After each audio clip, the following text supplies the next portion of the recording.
ሰላም የመጽሐፍት ዓለም ቤተሰቦቻችን እንደምን ሰነበታችሁ? አማኑኤል አሻግሬ ነኝ። የመጽሐፍት ዓለም የተሰኘውን ቻናላችንን ሰብስክራይብ በማድረግ ላይክ በማድረግ እንደዚሁም ለወዳጅ ዘመዶ ሼር በማድረግ ስለሚያግዙኝ ከልብ አመሰግናለሁ። በውጭ ሀገር የምትኖሩ ውድ የመጽሐፍት ዓለም ቤተሰቦቻችን በሱፐር ታንክስና በሱፐር ቻት ስለምትደግፉኝ ስለምታበረታቱኝ እግዚአብሔር አብዝቶ ይባርካችሁ። ከዚህ ቀደም የተስፋዬ ገብረአብ የሆነውን ልቦለድ የቢሾፍቱ ቆሪጦችን ስለወደዳችሁት ከልብ አመሰግናለሁ። አሁን ደግሞ ያልተመለሰው ባቡር የተሰኘውን ምርጥ ልቦለዱን እነሆ ተጋበዙልኝ። ያልተመለሰው ባቡር ትረካ እነሆ ጀመረ። አማኑኤል አሻግሬ ነኝ። መልካም ትረካ።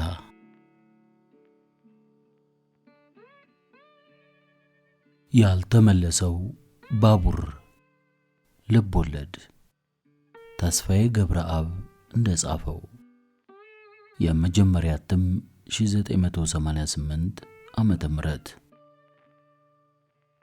ዋኝበት ሜዳውን ሩጠው ባህሩን ውረደው አቀበቱን ረግጠህ ጭንቅላቱን። ሰለሞን ደሬሳ ልጅነት። ያልተመለሰው ባቡር ምዕራፍ 1። አርመን ሰፈር ጮቤ ልትረግጥ ይገባታል። የሰንበቷን ጠላ ሻጭ ጋን ከነድፍድፉ የፈረከሰው የመንደሬቷ ቦዘኔ ውትድርና ሊቀጠር መወሰኑን በስካር መንፈስ እየለፈፈ ነው። ጠላ ሻጮች በየበራፋቸው ላይ ቆመው አሻግረው ይመለከታሉ። አዳም ኦማር የወፍራም እጁን ቡጢ አየር ላይ እየሰነዘረ የመንደሩን ነዋሪዎች ይራገማል። እናንተ ድሆች፣ የከሳች በግ ቁርበቶች፣ ሰይጣን ማጅራታችሁ ላይ ይጨፍርባችሁ ቱ እያለ ይደነፋል። አበቡ ፈጣሪዋን አመሰገነች። አዳምን እንዲደፋላት ያልተሳለችበት ስለት አልነበረም። ዛሬ ልቧ ደረሰ። ይሄው በስካር መንፈስ ናውዞ መንደር ለመንደር እየተዘዋወረ ቢሾፍቱን በመሰናበት ላይ ነው። አሜን ብቻ እንዲያው በዚያው እንዳወጣህ ያስቀረህ። ፋንቲሽ በሳቅ ፈነደቀች። ባትፈራውማ ኖሮ እልልቷን ታቀልጠው ነበር። አልደፈረችም። በር ሰብሮ ሁለት አይኗን ከማፍረጥ ወደ ኋላ አይልም። አንድ ጊዜ ድግስ ቤት ውስጥ በማያገባው ገብቶ መንጋጭላዋን አጣሟታል። ደስታዋን በልቧ የመያዝ መረጠች። አርመን ሰፈር በደብረ ዘይት ከተማ ከቢሾፍቱ ሐይቅ አፋፍ ላይ የምትገኝ የድሆች ሰፈር ናት። መንደሪቱ በኦሮሞ ገበሬዎች የተከበበች ትሁን እንጂ የአርመን ዜጎችን የልማት እንቅስቃሴ የተከትለው ጎጆአቸውን በሐይቁ ዙሪያ የቀለሱት ግን ከአራቱም አቅጣጫ የፈለሱ ኢትዮጵያውያን ናቸው። የዛሬና ያድርገውና በቀድሞው ጊዜ አርመን ሰፈርን በውበቷ የሚወዳደራት አልነበረም። ድሮማ ፍራፍሬው ተለቅሞ አያልቅም ነበር። በቀጥታ ከቢሾፍቱ ሐይቅ በሞተር ኃይል የሚሳበው ውሃ መንደሪቷን ያጠግባታል። ሌላው ቀርቶ ጎዳናዎቿ ላይ ሳይቀር ውሃ ይርከፈከፍ ነበር። ማንም መንገደኛ ውሃን ከፍቶ አቧራ የጠገበ እግሩን ቢለቃለቅ ማንከልክሎት። ዝንጀሮና ጦጣ በመንደሪቱ ውስጥ ይፈነጫሉ። ከደብረ ዘይት ከተማ ወደ አርመን ሰፈር በሚያመራው ጠርጊያ አቀበቱን የተያዘ እንግዳ በፍራፍሬዎቹ ሽታ ይታወዳል። ከግቢው ተርፎ ባጥሩ ላይ ከተንዠረገገው ዘይቱን አንዱን ገንጥሎ መግበጥ ይችላል። ለአንድ ድሃ 2 ዘይቱን ማለፊያ ምሳ ነው። ታዲያ ምን ያደርጋል? ያቺ መንደር ከለውጡ ጋር ተለወጠች፣ ከመለወጥም ተናጠች። 5 ቱጃር አርመናውያን ተርፈ ሀብት አይገባችሁም ተብለው ተነጠቁ። ከዚያ ወዲህ አርመን ሰፈር በድርቅ ለመመታት ጊዜ አልፈጀባትም። ሞተሩ ተነቀለ፣ መንገዱ ተፈነቃቀለ። እረኞች አጥሩን እየጣሱ ፍራፍሬዎቹን ዘረፉ፣ ቅርንጫፎቹንም ገነጣጠሏቸው። ተባይም ወረራቸው። የመንደሪቷ ነዋሪዎች ሥራ አጡ። የዚያ ለውጥ ጦስ በእነ አዳም ኦማር ትውልድ ላይ ዳፋ ሆነ። ሰካራምና ማጅራት መቺዎች ሆኑ። ያለው ዕድል ያው ውትድርና ነበር። ተስፋ የቆረጡ ወጣቶች መንደሪቷን እየተሰናበቱ እብስ ይላሉ፣ አይመለሱም። እነሆ አዳም ኦማር አለቃውን በመደብደቡ ከሚሰራበት የታንክ መገጣጠሚያ ፋብሪካ ተባሮ ቢሾፍቱን ሊለቅ ነው። የአርመን ሰፈር ነዋሪዎች እፎይታ ያገኛሉ። ስንቱን አጎሳቁሎ ነበር። ዛሬ ግን በገደል ግቡ ጠጅ ቤት የሚበቃውን ያህል ተግቶ የተወለደባትን መንደር ነዋሪዎቹን በጸያፍና ባሳፋሪ ስድቦች እየተሰናበተ ነው። ይስፋችሁ፣ ሳንጃ ለሳንጃ ልሞሸላለቅ ቅሌን ጨርቄን ሳልል ጥርክልላችኋለሁ። እንድሞትላችሁ ትፈልጉ የለም? ይስፋችሁ፣ ተንቦራቀቁበት፣ ፈንጩበት ግማታሞች።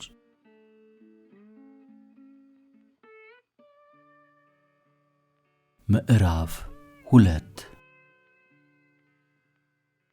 አንድ ትከሻምና ግንባረ ሰፊ ወጣት የትምህርት ማስረጃዎቹን በሙሉ እንደያዘ አዲስ አበባ ከሚገኘው ወታደራዊ ኮሚሳሪያት ጽሕፈት ቤት ደረሰ። ለከተማይቱ እንግዳ ነው። ችግርን መሰላቸት፣ ክሳትና ጉስቁልና ተንሰራፍተውበታል። የታሹና ያረጁ ልብሶቹ፣ አቧራ የጠገበች ጫማው፣ በቅጡ ያልተበጠረ ጸጉሩ፣ ሁለመናው ድህነቱን ያንጎራጉራሉ። ይህ እንግዳ ወጣት በወታደራዊ ኮሚሳሪያት ጽሕፈት ቤት እንደደረሰ የጥበቃ ወታደሩን አንድ ነገር ጠየቀው። ወታደሩ ባገጩ አመለከተው። ወደ ተጠቆመው ክፍል ገብቶ ማስረጃዎቹን በሙሉ ትከሻው ላይ 3 ኮከቦች ለደረደረ አንድ ኩሩ መኮንን አስረከበ። መኮንኑ ወጣቱን በንቀት እያየ የጥያቄ ዶፍ ያወርድበት ጀመር። ስምህ? አዳም ኦማር። ወፍራምና ግርማ ሞገስ ያለው ድምፅ ነበር። ዕድሜ? 24 ማለቴ 25። የ12ኛ ክፍል መልቀቂያ ፈተና ውጤት? 2.8። የቀበሌ ድጋፍ ብሔራዊ ውትድርናና የተመዘገብክበትን መታወቂያ ወረቀቱን? አዳም ኦማር የተጠየቀውን አስረከበ። መኮንኑም መረጃውን በጥንቃቄ ከመረመረ በኋላ በኩራት ቀና አለ። ለ53ኛ የእጩ መኮንንነት ኮርስ የመጨረሻ ተመዝጋቢ መሆኑ ነው። ስራችንን ልናጠናቀቅ ግማሽ ሰዓት ብቻ ነበር የቀረን። በረጅሙ ተነፈሰ። ስታመነታ ነበር ልበል? ምነው ዘገየህ? አለና የመጨረሻ ሲጋራውን ለኮሰ። ምኞትና ህልሜ ቦክሰኛ ወይንም ግንበኛ መሆን ነበር። አልተሳካልኝም። ሐሳቤን መቁረጥ አቅቶኝም 7 ቀን ሙሉ አብሰልስያለሁ። በመጨረሻም ይኸው ወሰንኩ። እድሌ መኮንን መሆን ኖሯል ሲል መለሰ። ባነጋገሩ ሻምበሉ በእጅጉ ተከፋ። ከንፈሩን ገልብጦ ወደ ኋላው ተለጠጠ። አይኖቹንም ግንባረ ሰፊው ወጣት ላይ ተክሎ ያብጠለጥለው ጀመር። አንተ ዘነዘና፣ በዚህ ቅጥ ያጣ አነጋገር ሰርተፊኬቶችን በሙሉ ጭምድጃ አፍንጫህ ላይ መወርወር ይገባኝ ነበር። መኮንንነት በዚህ ዘመን የመጀመሪያ ምርጫህ እንጂ ባጣ ቆየኝ መሆን ባልተገባው። አነጋገር ምን ያክል እንደከረፋ ብታውቅ ኖሮ ራስን በሰቀልክ። ለስሙ ትከሻምና ግንባረ ሰፊ ወንዳ ወንድ ነህ። ለመኮንንነት ያለህ ግምት ዝቅ ማለቱ ግን ወኔ ቢስ መሆንህን ያስገነዝበኛል። ተመልከታቸው ትከሻዬ ላይ ያሉትን ኮከቦች። በአንድ ብር ከ50 የገዛኋቸው የጆሮ ጌጦች አይደሉም። እነዚህ ኮከቦች ትከሻ ላይ ለማኖር እሳት መጠጣት ያስፈልጋል። መኮንንነት እንደ ወርቅ በእሳት ተፈትነው የሚያገኙት የዘመናችን የክብር ማዕረግ መሆኑን ከዚህ ደቂቃ ጀምሮ በጥብቅ ልትገነዘብ ይገባል። አዳም ኦማር ሊቆጣ ነበር። የመጨረሻ ዕድሉ መሆኑን አስታውሶ ስሜቱን አመቀው። ይቅርታ ያድርጉልኝ ጌታዬ፣ ባለማወቅ ያልኩት ይሆናል። ባለማወቅ ስለተናገርክ ነው እኔም የማርኩህ፣ አሊያ አንተን ለማስተናገድ ባልተገደድኩ። ወደፊት አሁን ያልኩህን ሁሉ በሚገባ ትገነዘበዋለህ። ሻምበል ይገዙ ምን ብሎኝ ነበር ብለህ የምታስታውስበት ዕለት ሩቅ አይሆንም። ለማንኛውም የጤና ምርመራውን ካለፍክ ለመኮንንነት ኮርስ ተቀብለናል ማለት ነው። ለመሆኑ ከየት ነህ? ከአዲስ አበባ ነው አይደለም እንዴ? ሲል ጠየቀው የትምህርት ማስረጃውን እየተመለከተ። ከቢሾፍቱ ነው የመጣው ጌታዬ። የአየር ወለዶቹ መፈጠሪያ ቢሾፍቱ ብሎ ፈነደቀ። ከወርቃማዋ ደብረ ዘይት ነው የመጣው። ይህን ደረቴ ላይ ያለውን ክንፍ ያገኘሁት ከአውሮፕላን ቁልቁል ተወርውሬ ነው። ነፍስህን ሽጠ ነው ይህንን ክንፍ ማግኘት የምትችለው። ደብረ ዘይት ላይ ብዙ ትዝታ አለኝ። ለመሆኑ የመጣሁ በእግር ነው በመኪና? ሲል ጠየቀው። እንዴ በመኪና ነው እንጂ አለ እጅግ ገርሞት። ሻምበሉ ወጣ ብሎ ሳይቀማምስ እንዳልቀረ አዳም ጠርጥሯል። ግንባሩ ወዝቷልና። ወደፊት ግን ይህንን ያህል መንገድ በእግር ትጓዘዋለህ ብሎ ደንፍቶ ቀጠለ። ያውም 25 ኪሎ ትጥቅ ተሸክመ ገባህ? ጠላትን መቀመቅ የሚከቱ ቀልጣፋ መኮንኖች ለዚህች ታሪካዊ ሀገር በእጅጉ ያስፈልጓታል። የነ ዘራይ ድረስ ወኔ፣ የነ ቴዎድሮስ ድፍረት፣ የነ አሉላ አባ ነጋ የተጋድሎ ኩራት በቀይ ባህር ዳርቻዎች፣ በሰሜን በረሃዎችና ተራራዎች መድገም ያስፈልጋል። ደሞም መኮንኖች ጭምት መሆን የለባቸውም አለው የአዳምን ሰውነት መሰብሰብ እያስተዋለ። ይሄ የአዲስ አበባ ብርድ ከቶ ሊያስጨርሰው ትዕግስት አልነበረውም። መኮንኖች ለብርድ ከቶ መበገር የለባቸውም። ለአንድ ኢትዮጵያዊ መኮንን ብርድ ምኑ ነው? መድፍ ሲተኮስ በደረቱ የሚመክት ጥይት ክንዱ ላይ የምትነጥር ብረታማ ኮቴና ነበልባላዊ ወኔ ያለው መኮንን ነው ለዚች ጥንታዊት ሀገር የሚያስፈልጋት። ገባህ? የመኮንኖቹ ትንፋሽ እንደ እንፋሎት የሚለመጥጥ መሆን አለበት። እጩ መኮንኖች ደግሞ እሳት ውስጥ እየተወረወሩ የወርቅ እንክብሎችን ይቆጥራሉ። ይገባ ይሆን? ልክ ነው ጌታዬ፣ ልክ ነው። ሻምበል ይገዙ ንግግሩን ቀጥሏል። የመኮንኖች ዓይን እንደ ጦር ሹል መሆን አለበት። መኮንኖቹ ወንበዴውን በክፉ ዓይን ሲመለከቱት በመርዛም አጋም እንደተወጉ ሁሉ ጠላቶቻችን ኩምትር ሊሉ ይገባል። እሳተ ነበልባል የሚተፉ ዓይኖቻችንን እነሱ ተመልክተው እንደ እሽኮኮ ፍዝዝ ሲሉ ደቦል አንበሳ እንዳዩ ቀጭኔዎች በሽሽት ሊበረግጉ ይገባቸዋል። ልክ ነው ጌታዬ። ምሁር ነኝ የሚል 1000 ባለ ዲግሪ ቢንጋጋ ከአንድ ሰዓት የጠጣ መኮንን ከቶም ሊስተካከል አይችልም። ከመቀመጫው ተነስቶ ይንጎራደድ ጀመር። እኛ መኮንኖች እኮ የኢትዮጵያን ዳር ድንበር ለማስከበር ጎጆአችንን በትነን የፍቅረኞቻችንን ትኩስ የእንባ ጎርፍ ሳንጠርግ በአረንጓዴው የብረት ፋቲግ ተጠቅልለን ወደ ዱር የወጣን ዜጎች ነን። አረ የቱ ኢትዮጵያዊ ምሁር የሚባለው? ይሄ ምርምር እያለ 20 እና 30 ዓመት የሚጎለተው ደደብ ስራ ፈት ከሆነ ምሁርነት ባፍንጫችን ይውጣቦ። ከኛ ዝቃጮች ይልቅ አንድ ምክትል የመቶ አለቃ ለዚች ሀገር የሚያበረክቱ አስተዋጽኦ የላቀ ነው። ታሪክ ነው የምንሰራው።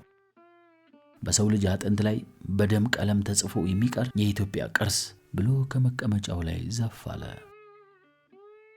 ዋናው ሀገር ነው እርሶ እንዳሉት አላዳም እጁን እያሻሸ። መኮንንነት የተከበረ ሙያ ነው ብሎ ያሰበበት ዕለት አልነበረም። ሻምበሉ የሚለው ትክክል ከሆነ እስከ ዛሬ ቢሾፍቱ ማውደልደሉ ስህተት እንደነበር ለአዳም ይሰማው ጀመር። እሳት የላሰ መኮንን ካልወጣ ተዋርደህ ወደ ተራ ወታደርነት ጉድጓድ ትወረወራለህ ሲል ቀጠለ ሻምበል። ከአቋቋምህ ጀምሮ መኮንን መሆን አለብህ። ደረትህን ነፋ፣ ወደህ ገባ። ደግሞም እጩ መኮንን ተብለህ እንደ ክር በቀጠነች ድምፅ ስትጠራ እሳት እንደፈጀው ፈጣን ነው መሆን አለብህ። አቤት ጓድ ማለት አለብህ። ኪሱ ውስጥ ድንጋይ ይዞ እንደሚዞር ዱርያ ትዝረክረክ። ከእንግዲህ ጓድ ነው ማለት ያለብህ። ጌታዬ የለፈስፈስ የበታች ሹማምንት የጃጃ አባባል ነው። እሺ አላዳም። ታላቅ ምክር ላካፍል እወዳለሁ። አንተ ዘንዛና የመጨረሻው ተመዝጋቢ በመሆንህ እድለኛ ነህ። ትላንት ወይም ዛሬ ጠዋት መጥተህ ቢሆን ኖሮ ከኔ ጋር የመነጋገር እድል ባልገጠመህ። ለማንኛውም እሺ ማለት በጦር ሰራዊት ቤት ታላቅ ዋጋ እንዳለው እንዳትዘነጋ። ግድግዳ ግፋ ቢሉህ መግፋት አለብህ። በጭንቅላትህ ሂድ ቢሉህ መሞከር ይኖርብሃል። አንድ መጽሐፍ ከስፓኝ ቋንቋ ወደ አገውኛ እንድትተረጉም ብትታዘብ መሞከር አለብህ።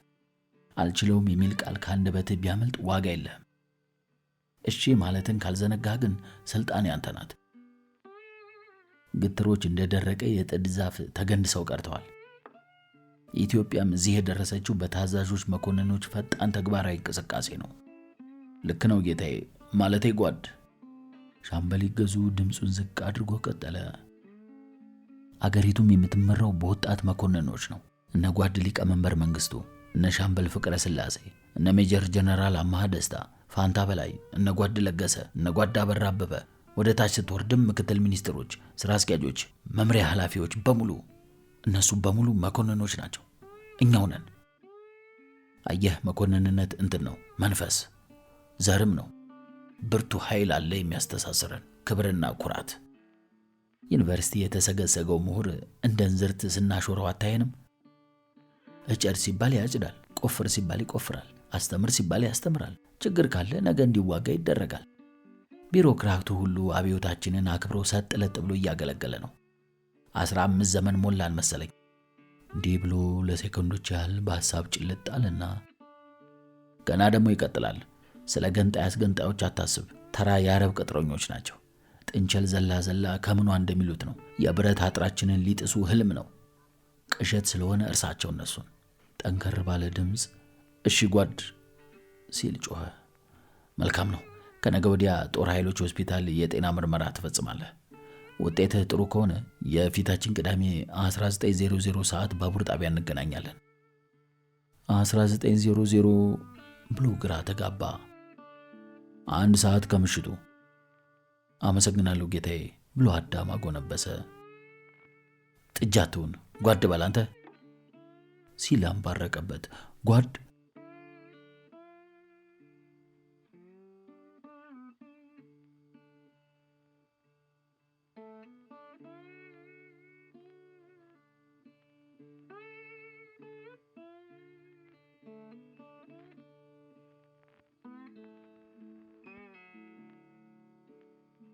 ምዕራፍ 3 ከጓድ አስፋው የናጠጠ ቪላ ውስጥ ራት መጋበዝ ታላቅ ዕድል ነው። በእርግጥ ከሚቀርብለት ውስኪ ጋር ተጨማሪ ተልእኮም እንደሚሰጠው የደህንነቱ ሹም ሻለቃ ፋንታውን አሳምሮ ያውቀዋል። ተልእኮውን በሚገባ ከፈጸመም ሽልማት ይጠብቀዋል። 100,000 ብር ሊሆን እንደሚችልም ይገምታል። ጓድ አስፋው ለታላቅ ጉዳይ ካልሆነ በቀር ሹማምንትን መኖሪያ ቤቱ ድረስ አይጠራም። ታላቅ ተልእኮ፣ ታላቅ ጉርሻ ስለሚያስገኝ ሻለቃ ፋንታውን በደስታ እየተፍነከነከ ነበር የመኪናውን ጥሩምባ ያጮኸው። በሩ ሲበረገድ ገነት ወደ መሰለው ግቢ ሰተት ብሎ ገባና ሆንዳ መኪናውን ገተራት።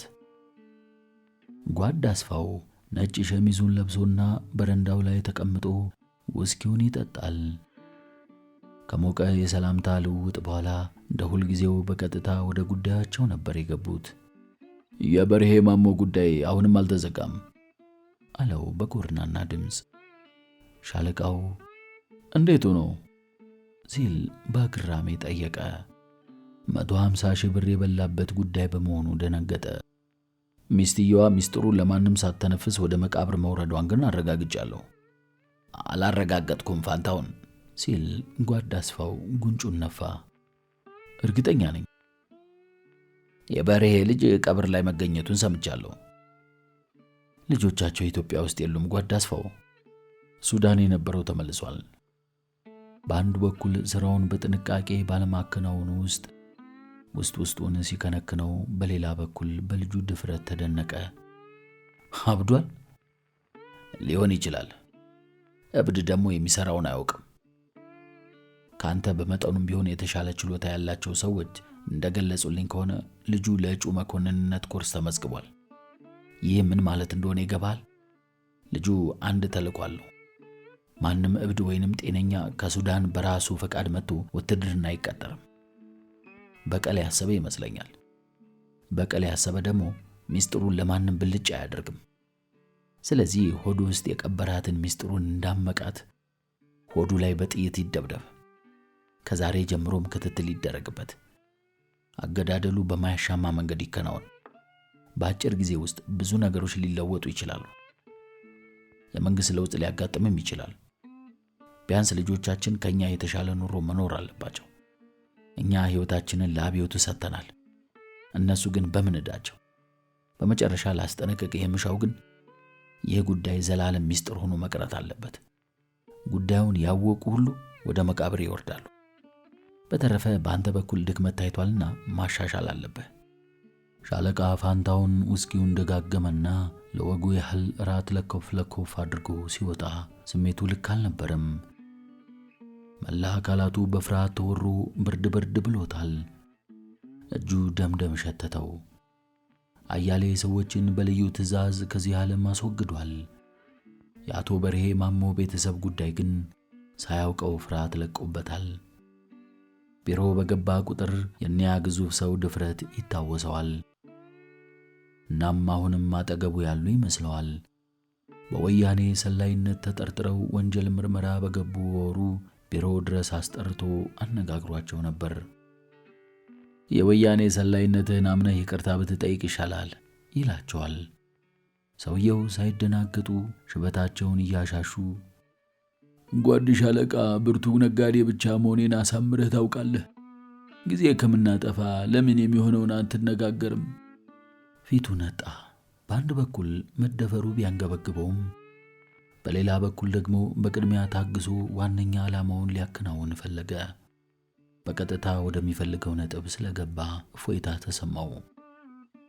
መልካም እንነጋገራ አላቸው በጥቁር መነጽሩ ውስጥ በቁጣ ፍጦ። ስንት ነው የምትፈልጉት? እንደገና በገነ። እንደ ተራ ነጋዴ መቆጠሩ ቆሽቱን አደበነው። ማንና ማንን ለማለት ፈልገ ነው?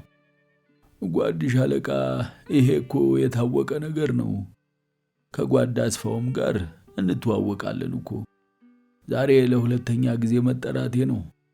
ሚስጥር ካላወጣሁ ስራዬን በሰላም እንደምሰራ ተነግሮኝ ነበር። ጉዳዩን ለሚስቴ እንኳን ሳልነግራት ይሄው ድጋሚ ተጠራሁ።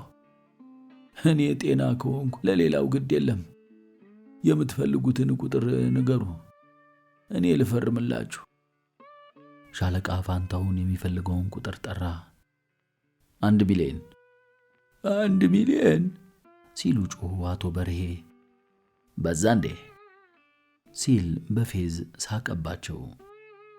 ደህና ይሰጣችኋል አሉ አቀርቅረው ወለሉን እያዩ። አያይዘውም ባለቤቴ ቼክ ይዛ እንድትመጣ ልደውልላት ሲሉ ጠየቁት። ቴሌፎኑን ገፋላቸው። ደወሉ። በ10 ደቂቃ ውስጥ የአቶ በርሄ ባለቤት ቼክ ይዘው ደረሱ። የ1 ሚሊዮን ብር ቼክ ቆረጡለት። ቼኩን ከያዘ በኋላ ዛሬ ባለቤትን አቅፈት አድራለህ። በእውነቱ ሚስት ቆንጆ ናት፣ ልትኮራ ይገባል። ለአምላክ ምስጋና ይድረሰው አሉት በእርጋታ። ማምሻውን ግን አቶ በርሄ ማሞ በሬሳ ሳጥን ነበር ወደ ቤታቸው የገቡት። ሚስትየዋም ልቤን ያፍነኛል ሲሉ ሰነባብተው በ3ኛው ወር መገባደጃ 1 ቀን ማለዳ ላይ ጸጥ አሉ። ምንም እንኳ የባልና ሚስቱ በተከታታይ መቀበር የተልእኮ ፍጻሜ ሆኖ ቢታየውም የአቶ በርሄ የንቀት ንግግር ግን በየዕለቱ ይበጠብጠው ነበር። ቢሮ በገባ ቁጥር ትዝ ይሉታል። ፍጹም በራስ የመተማመን መንፈስ ነበራቸው። አሁን ደግሞ ልጃቸው እንዲገደል ተወስኗል።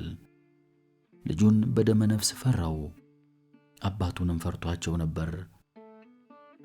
ልበ ሙሉ ሰው አይወድም፣ ይፈራልም።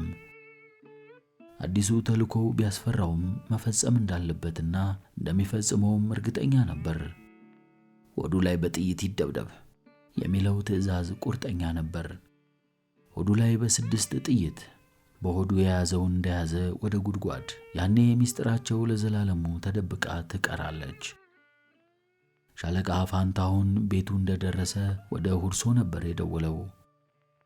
የደህንነት ኃላፊው ታማኝና ቆራጥ መሆኑን ያውቃል። ለሁርሶው ሻለቃ አቸንፍ በ1 ዓመት 1 ወጠጤ መግደል ልምጭ መቁረጥ ያህል ቀላል መሆኑ ምን ያጠያይቃል?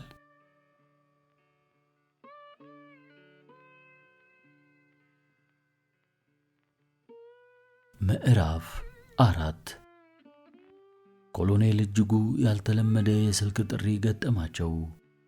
መከላከያ ሚኒስትሩ በቀጥታ ደውለው አያውቁም። ምን ክፉ ቀን ገጠመኝ እያሉ በድንጋጤ የሚይዙትን የሚጨብጡትን አጥተው ነበር ለሚጎርፍላቸው ጥያቄ ፈጣን ምላሽ የሚሰጡት። ልክ ነው ጓድ ጀነራል፣ በሙሉ ተሰናድቷል። 3000 እጩ መኮንኖች በ7 ወር ጊዜ አሰልጥነን ለማድረስ የሚያስችል በቂ ዝግጅት አድርገናል። ሪፖርቱንም ልኬያለሁ። ይፈጸማል ጓድ ጀነራል። እጀታውን ቦታው መልሰው ግንባራቸውን በመሐረብ ጠረጉ። የተሸበሸቡ እጆቻቸው ተንቀጠቀጡ። ከእንግዲህ ወደ ሰሜን ጦር ግንባር መወርወር፣ ከእንግዲህ ወደ ሰሜን ጦር ግንባር መውረር አይሹም። ጥቂት ሰዓት ቢላቸው ግን እንደማይቀርላቸው አሳምረው ያውቁታል። ከ4 ዓመት በፊት በምጽዋ ግንባር ጦር ተበትኖባቸው የደረሰባቸው ፍዳ አይዘነጋቸውም እና ሁርሶ መቆየት አለባቸው። ሁርሶ የወርቅ አልጋ፣ ሁርሶ ምድረገነት፣ የሁርሶ ጦር ትምህርት ቤት አዛዥ መሆን ዓለም ነው። ስጋት የለ ፍርሃት። ሁርሶ የሞቀች ቤቴ እያሉ ነበር ቴሌፎን አንስተው በቀጥታ ወደ ሻምበል ይገዙ የደወሉት። መስመር ላይ እስከሚቀርብ ትዕግስት አልነበራቸውም። አንተ ወደ ላህያ ሲሉ አጓሩ። የማይጠረቃ ሆዴን ስትጠቀጥቅ እንጂ ከቶ ምን ሥራ ኖሮ ነው? እዚያ ያላችሁትን ሁሉ እያንጠሎጠልኩ ነው ወደ ዋንጫ ተራራ ይምልካችሁ። ለማንኛውም በ10 ቀን ጊዜ ውስጥ እጩ መኮንኖች ሁርሶ እንዲገቡ አዝዣለሁ ብለው ጆሮ ላይ ደፈኑበት። አረፍ ሳይሉ የውስጥ ስልክ ጮኸ። ማን እንደሚደውል ስለገመቱ በእርጋታ ነበር ስልኩን ያነሱት። የወርቅ ጥርሳቸው ብልጭ አለች። በሳቅ ፈነደቁ። ቦርጫቸውን አሻሹ።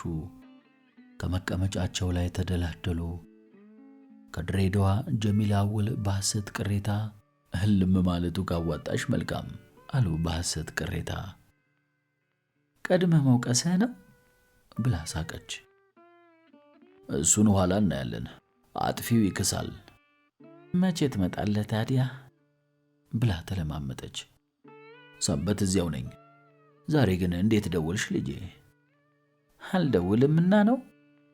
መቼም ለጥብቅ ጉዳይ ፈልገህ ነበር። ታዲያ መቼ ላግኘህ? እዚያው ስመጣ እንወያያለን። ደህና ሁኝ። ከዚያም ኮሎኔሉ በሐሳብ ጭልጥ ብለው ወደ ዋንጫ ተራራ።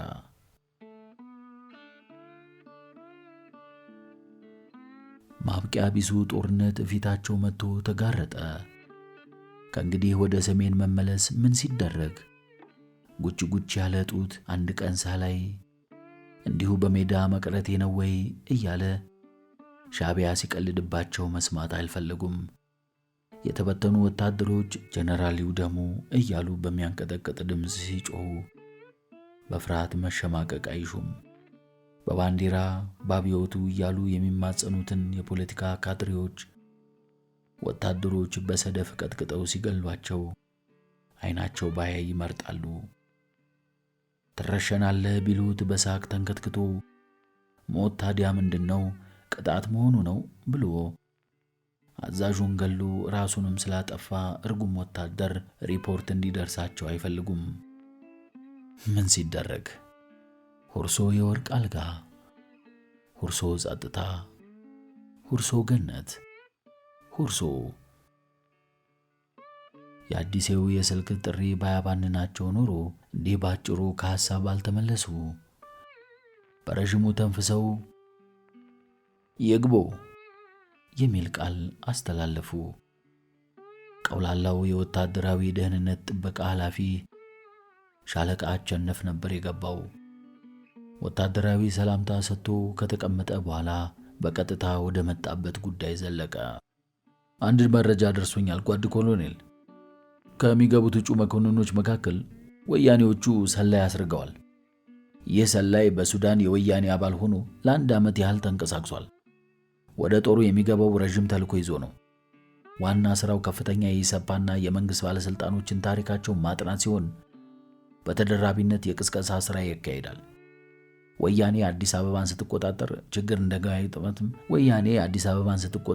ችግር እንዳይገጥማትም የባለስልጣኖችን መኖሪያ፣ የግል ሀብት፣ የሥራ ኃላፊነትና ያለፈ ተግባራቸውንም ያጠናክራል።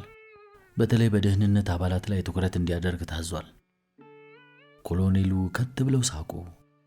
በንቀትም እንዲህ አሉት፣ እናንተ የደህንነት ሰዎች ስትባሉ ከታላላቅ ቁም ነገሮች ይልቅ የመንደር አሉባልታ ትወዳላችሁ። ወሬ መለቃቅማችሁ ባልከፋ ነበር። የሚደርሱትን መረጃዎች ፍሬውን ከገለባ መለየት ግን ተገቢ ይመስለኛል። ጓድ ኮሎኔል፣ ይሄ ተራ ወሬ አይደለም። ተራ ወሬ እንደሆነ ላረጋግጥልህ፣ ያንተ ችግር ሻዕቢያና ወያኔን አለማወቅ ነው። በመጀመሪያ ደረጃ እንደሚያልሙት አዲስ አበባን ቢይዙ ከአንድ ተራ የመቶ አለቃ በተሻለ ሁኔታ ልቅም ያለ መረጃ እየዛቀ የሚሰጣቸው እንደሚኖር አሳምረው ያውቃሉ። ሁለተኛ፣ ስለ ከፍተኛ ባለስልጣናት ለማጥናት መረጃ እየሰበሰቡ ለመቆየት አንተ ከምትለው በተሻለ መንገድ ሊፈጽሙት እንደሚችሉ ማሰብ አያቅታቸውም። መከላከያ ሚኒስቴር ውስጥ እስካሁን ሰው አልመለመሉም ብለህ ታስባለህ? ከሆነላችሁ እዛ ሂዱ። አንድ ነገር ግን ማለት ይቻላል፣ ሁርሶ ሰው ሊያሰርጉ ይችላሉ። አንተ ለምትለው ምክንያት ግን ላይሆን ይችላል። እነኚህን ሰዎች የዋሆች አድርገን ባንገምታቸው ይሻላል። ጅላጅሎች ቢሆኑ እንዲህ ባልበረቱብን። ሻለቃ አቸነፍ በተቀነባበረ ድምፅ ጉዳዩን አካበደው። መረጃው የደረሰኝ ከአዲስ አበባ ከሻለቃ ፋንታውን ቢሮ ነው። ሻለቃ ፋንታውን? ኮሎኔሉ ደነገጡ። አሁን ከዚያ ነው። እንግዲያው እውነትህን ነው። ወያኔዎች ጅሎች ናቸው ማለት ነው። የዋሆች ቢሆኑ ነው ወዲህ የላኩት። ሁርሶ በረሃ እኮ ነው። ከሁርሶ ቀጥሎ ደግሞ ግንባር ነው የሚገባው። ወይ ይሞታል አሊያም ደግሞ አንድ ሻለቃ ጦር ይዞ ይቆያል። ያቀዱትን እንዴት ተግባራዊ እንደሚያደርጉት አይገባኝም። መከላከያ አካባቢ ተመድቦ ስራውን እንዲያከናውን ሁኔታዎች እንደተመቻቹለትም የደረሰኝ መረጃ ያስረዳል። ጠንቀቅ ማለት ሊኖርብን ነው። ኮሎኔል እጅጉ እንደገና በፍርሃት ታመሱ። ከደህንነት ኃላፊው ጋር መከራከርም አይፈልጉም። 3 ማዕዘን የምትለዋን መመሪያ ዘወትር ማስታወስ ይሻሉ። አዛዥ ፖለቲካ ኃላፊ፣ ደህንነት እኩል ስልጣን። ልክ ነህ፣ መጠንቀቅ ያሻል። ለመሆኑ ስሙ ማን ነው? ለጊዜው በሚስጥር እንዲይዘው ታዝዣለሁ ኮሎኔል። የልጁ አባት ግን አዲስ አበባ አካባቢ የስለላ ሥራ ሲያካሄድ ተገሏል። አባቱ እዚህ ሲገደል እሱ ሱዳን እንደነበር መረጃዎች ይጠቁማሉ።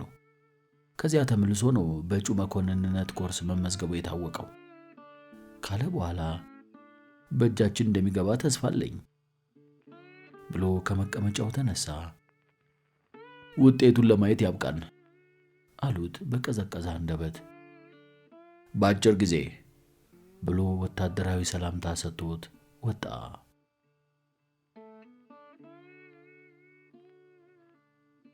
ምዕራፍ 5 ከቢሾፍቱ 2 ኪሎ ሜትር ወደ ገጠር ወጣ ብሎ በሚስጥር የሚገኝ አንድ ፋብሪካ አለ። ሐሙስ ከሰዓት ላይ ወደዚያ ምስጢራዊ ታንክ መገጣጠሚያ ፋብሪካ በሚያደርሰው ጎዳና አዳም ኦማር ብቻውን እያወራ ይኳትናል። አዲስ ወኔና ስሜት አስጨንቀውታል። አገሪቱ የምትመራው በመኮንኖች ነው። እናም እርምጃውን ወደ ፋብሪካው አፋጠነ። አንዲት መኪና አግኝቶ ነበር፣ አላቆማትም። መኮንኖች ለእግር መንገድ አይበገሩም ብሎ ተዋት። አለቃውን ደብድቦ ከመባረሩ በፊት በዚያ ምስጢራዊ ፋብሪካ የዚል ክሬን ረዳት ኦፕሬተር ሆኖ 6 ወራት አገልግሏል። በመባረሩ አልተከፋም። ቀሪ ሂሳቡን ተቀብሎ ወዳጆቹንና ቢሾፍቱን ተሰናብቶ ለታላቅ ግዳጅ ይጓዛል። መኮንንነት ክብር ነው፣ ኩራትም ነው። ለዚች ደሃ ሀገር ማን አላት? ተተኪም ያስፈልጋታል። ስለዚህ እንደ ወርቅ በሰዓት ተፈትኖ መውጣት ሊያስፈልግ ነው። ማን ያውቃል፣ እልፍ ሲሉ እልፍ ሊገኝ ይችላል። መኮድ ምን ተስፋ አለ? ዕድሜውን አስልቶ 40 ዓመት ሲሞላው ኮሎኔል ሊሆን እንደሚችል አሰበ። ያኔ የታንክ መገጣጠሚያው ሥራ አስኪያጅ የሚል የክብር ሹመት ደርቦ ወደዚሁ ፋብሪካ ሲመለስ ታየው። አዳም በሳቅ ፈነደቀ። ወዳጆቹ ያን ጊዜ ኋላ ኋላው ይከተሉታል። ለመኮንንነት ስትጓዝ ምናለኛም አብረንህ በሄድን ብለው ሲቆጩና በቅናት ሲንገበገቡ ይመለከታል። እንደማይጨክንባቸውም አሰበ። የአንድ ቡልቡል የሰርቪስ ክፍል ኃላፊ ከቦታው አንስቶ ጌትሽን ኃላፊ ያደርገዋል። ጓደኞቹን አንድ በአንድ ያስባቸው ጀመር። ከጌትሽ ነበር የጀመረው። የሰማያዊዋ ዚል ክሬን ኦፕሬተር አጭሩ ጌትነት። መቼም እሱ ያላደረሳት ሴት የለችውም። ደሞ ብሪቱ ጀነራል ዋኘው አጎቱ ናቸው ይባላል። መልኩ እዚህ ግባ የማይሉት አይጧ ሞገጥ ቢሆንም አቤት ሴቶች ሲወዱት። ነፍስ ነው ጌትሽ፣ ማን እንደ ጌትነት ሲሉ በገዛ ጆሮ ሰምቷል። ስለዚህ ጉዳይ እውነትነት አዳም ራሱ ጠይቆታል። ጌትሽ ነፍስ ነው ይሉሃል ለምንድን ነው ሲለው ራሱን ባውንታ ነቅንቆ እንግዲህ እነሱን ጠይቃቸው ነበር መልሱ። አቤት ኩራቱ! እሱ የሰርቪስ ክፍል ኃላፊ ሊሆን ይችላል። የሎደሩ ኦፕሬተር አሊስ ቢሆን ስራ ላይ ማን እንደሱ አፈሩን ሲዝቀው ለጉድ ነው። መች ሎደሩ ይመስልና ራሱ አሊ በእጁ የሚዝቅ እኮ ነው የሚመስለው። ጅቦ ይሉታል ሹፌሮቹና ረዳቶች። ሲስቅ ድምፁ ተራራ ይገጫል። ፎልፋላው የሰርቪስ ክፍል ኃላፊ አቶ አበጋዝም ምን አለበት ልጄ ወፍራም ደሞዙን ይገሽልጣል። በየቀኑ ያንዱን ሾፌር መንጋጭላ በደህና ቡጥ ያላጋዋል። በየዕለቱ አየር ኃይል ሆቴል ቢራ ይጋታል። ፋብሪካው ውስጥ ተቀጥረው የሚሰሩትን ቆነጃጅትም ያማርጣል። በተለይ ስንዱን አምላክ መቼም ፈጥሯታል። እንዴት ውብ ናት! እሷም ልጥፍ ነው የምትልበት። ለፍቶ አዳሪው ሁሉ ይንቀጠቀጥላታል። የአቶ አበጋዝ ነቻ። አቶ አበጋዝ ሲባል ደግሞ ማን የማይደነግጣል? ምስኪኑ ሻረው ግን በመጥቆሩ እንዳዘነ ሊኖር ነው። በረዳት ክራዝ ኦፕሬተርነት ለዓመታት አገልግሏል። በጥቁረቱ ግን ሰርክ እንደተሸማቀቀ ነው። አንድ ቀን ለአዳም እንዲህ ብሎታል። መለስ ያለ ጠይምነት ቢኖረኝ ወይም እንደ ህንዶች ቡና አይነት ብሆን በተሻለኝ። የቁራ ጥቁረት መራራ ዕድል እኮ ነው። ሻራው ቢመከርም አይሰማም። አፍሪካውያን በሙሉ ጥቁሮች ናቸው ቢሉት ችግሩ ኢትዮጵያዊ መሆኔ ነዋ ሲል ይመልስላቸዋል። ባሪያ፣ ጉዴላ፣ ዶርዜ ይሉኛል። ማን አፍሪካዊ ነህ ብሎኝ ያውቃል? ወይም ሱዳናዊ፣ ኬንያዊም በሆንኩ። እዚህ ያሉት ሴቶች እንኳን ባቅማቸው መች ከኔ ጋር ይተኛሉ? ኤጭ ይሉኛል። ጥቁረቴ አይደለም እንዴ ጠላቴ? ይብከነከናል። አንድ ቀን አሊ አመናጨቀው። መንግስቱ ኃይለ ማርያምስ ቢሆን እንዳንተ ጥቁር አይደል? ምን ያንጨረጭራል አለው። መቼ መልሳቶ ፕሬዝዳንት ነዋ፣ ማን ይደፍረዋል? እኔም ሌላው ቀርቶ የሰርቪስ ክፍል ኃላፊ በሆን ኖሮ ቀያይ ሴቶች ሳይቀሩ ይሻሙኝ ነበር። ምን ዋጋ አለው? ነባሪ ክራዝ ክሬን ረዳት ኦፕሬተር ነኝ። ብቻ ምን አለፋችሁ አማርኛ መናገሬ ነው ያዋረደኝ። እንግሊዘኛ ብችልና ብፈጨው ከራባት አስሬ በንቀባረር መቀለጃ አልሆንም ነበር ብሎ እዝን ይላል። አፍሪካዊው ሻረው እያሉ ቢጠሩትም አልተዋጠለትም።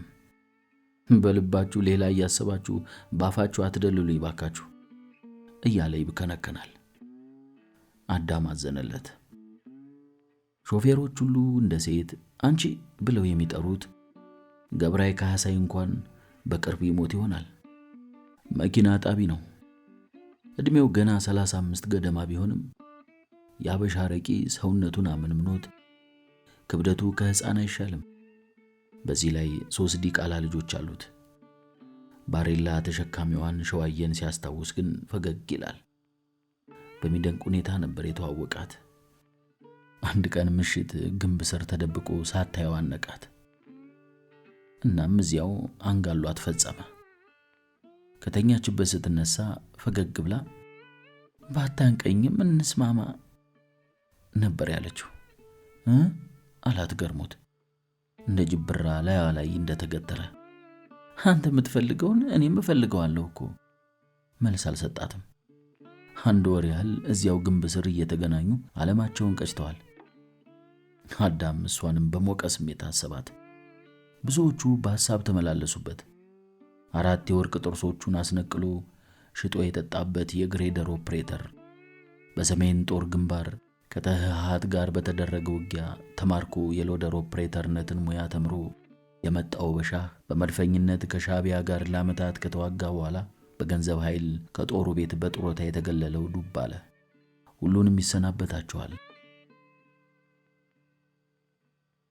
ከዓመታት በኋላ የታንክ መገጣጠሚያ ፋብሪካው ሥራ አስኪያጅ ሆኖ ሲመለስም ከያሉበት እያፈላለገ ይሾማቸዋል። አሁን ግን ቢሾፍቱን መልቀቅ አለበት። በረባ ባረባው እየተነጫነጩና እየተነታረኩ በአሸዋ መጫኛውና ገልባጭ መኪናው ላይ ከሚጋፉት ላባደሮች ይለያል።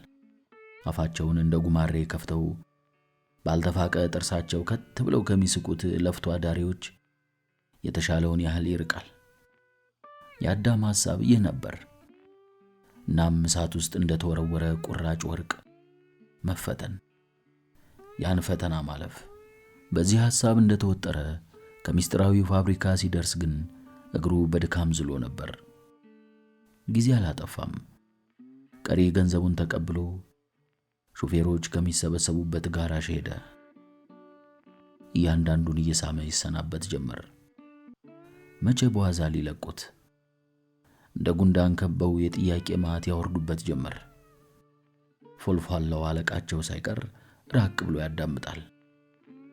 ሹፌሩና ረዳቶቹ ተንጫጩ። መኮንንነት የሚለው ቃል ሲነሳ ግን የሁሉም አፍ ተለጎመ። ተሳሳትክ ብሎ የሚናገር ወይንም ጥሩ ዕድል ነው ብሎ የሚያሞግስ ሰው ጠፋ። ብቻ እጃቸውን ወደ ኪሳቸው እየከተቱ የአቅማቸውን ያህል ሸጎጡለት። የዋህ ዋሊ አላህ ይከተልህ ሲል ጮኸ። ሴቶች አብረን ዘርፈናል፣ በል ትዝታህን ይዘህ ደህና ሁንልን በማለት ተሰናብተውታል። ለምን እንደምትሄድ ባይገባንም ቻው ያለው በሻህ ነበር። ወደ ጆሮ ጠጋ ብሎም ወያኔ ከማረከችህ የሎደር ኦፕሬተር አድርጋ ትለቃለች፣ ከዚያም እንደገና እንገናኛለን ሲል ቀለደበት። የካቶ ክሬን ኦፕሬተሮች፣ የሮሎ ኦፕሬተሮችና ረዳቶች በየተራ እየመጡና እየሳሙ ተሰናበቱት። ሸዋየም መታ ከጨበጠችው በኋላ ጓደኝነትህን መቼም አረሳውም ስትለው በመሳቅ ፈንታ እንባ ተናነቀው። ከነዚህ ሰራተኞች ባይለይ ይመርጥ ነበር፣ ግን አልሆነም። ምናልባት የፋብሪካው ሥራ አስኪያጅ ሆኖ ከተመለሰ እነዚህን ወዳጆቹን ከገቡበት እየጎተተ ያሉትን የኃላፊነት ቦታዎች ሁሉ እንደሚያከፋፍላቸው ለራሱ ቃል ገባ። በመጨረሻም አፍሪካዊው ሻረው የተዘብራረቁ ብሶቶችን እያደበላለቀ የመውጫው በር ድረስ ሸኘው። አዳም ኦማር ጥሩ ወዳጄ ነበርክ። አንተን የመሰለ መካሪ አጣሁ። ወደ ጦርነት መሄድ ግን ትንሽ ግራ ያጋባል። እኔም አብሬህ ብሄድ በወደድኩ። ይህን የተመረገብኝን ጥቁረቴን በጦር ሜዳ ጀብዱ ለማካካስ ብችል ድንቅ ነበር። ግን ሞት ያስፈራል። ለምን ልሙት? ቆይማ እኒህ የራያ ልጆች ክንድ ላይ የሚታሰር ጥይት የሚያከሽፍ ቅጠል እናውቃለን ይላሉ። ያን ባስር ብዙ ወንበዴዎች ፈጅቼ በዓለም ደረጃ ታወቅ ነበር። ግን ውሸታቸውን ነው አሉ። ራያዎች ሲባሉ ልባቸው አይገኝም።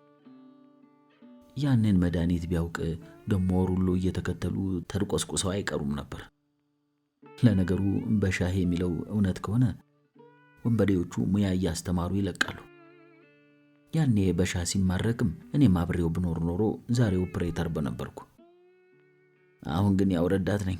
4 ዓመት ሙሉ ይህንን አንካሳ በቆሎ የመሰለ ክራስ ከተል ኖርኩ። እንግዲህ እግዚአብሔር ያውቃል። በሄድክበት ሁሉ መልካሙን ይግጠምህ። ገንዘብ እንዳልሰጠ የለኝም። ለአባቴ ላኩለት። ይሄ ጃጀ ሽማግሌ 100 ዓመቱ ነው። የሚሞት አይደለም።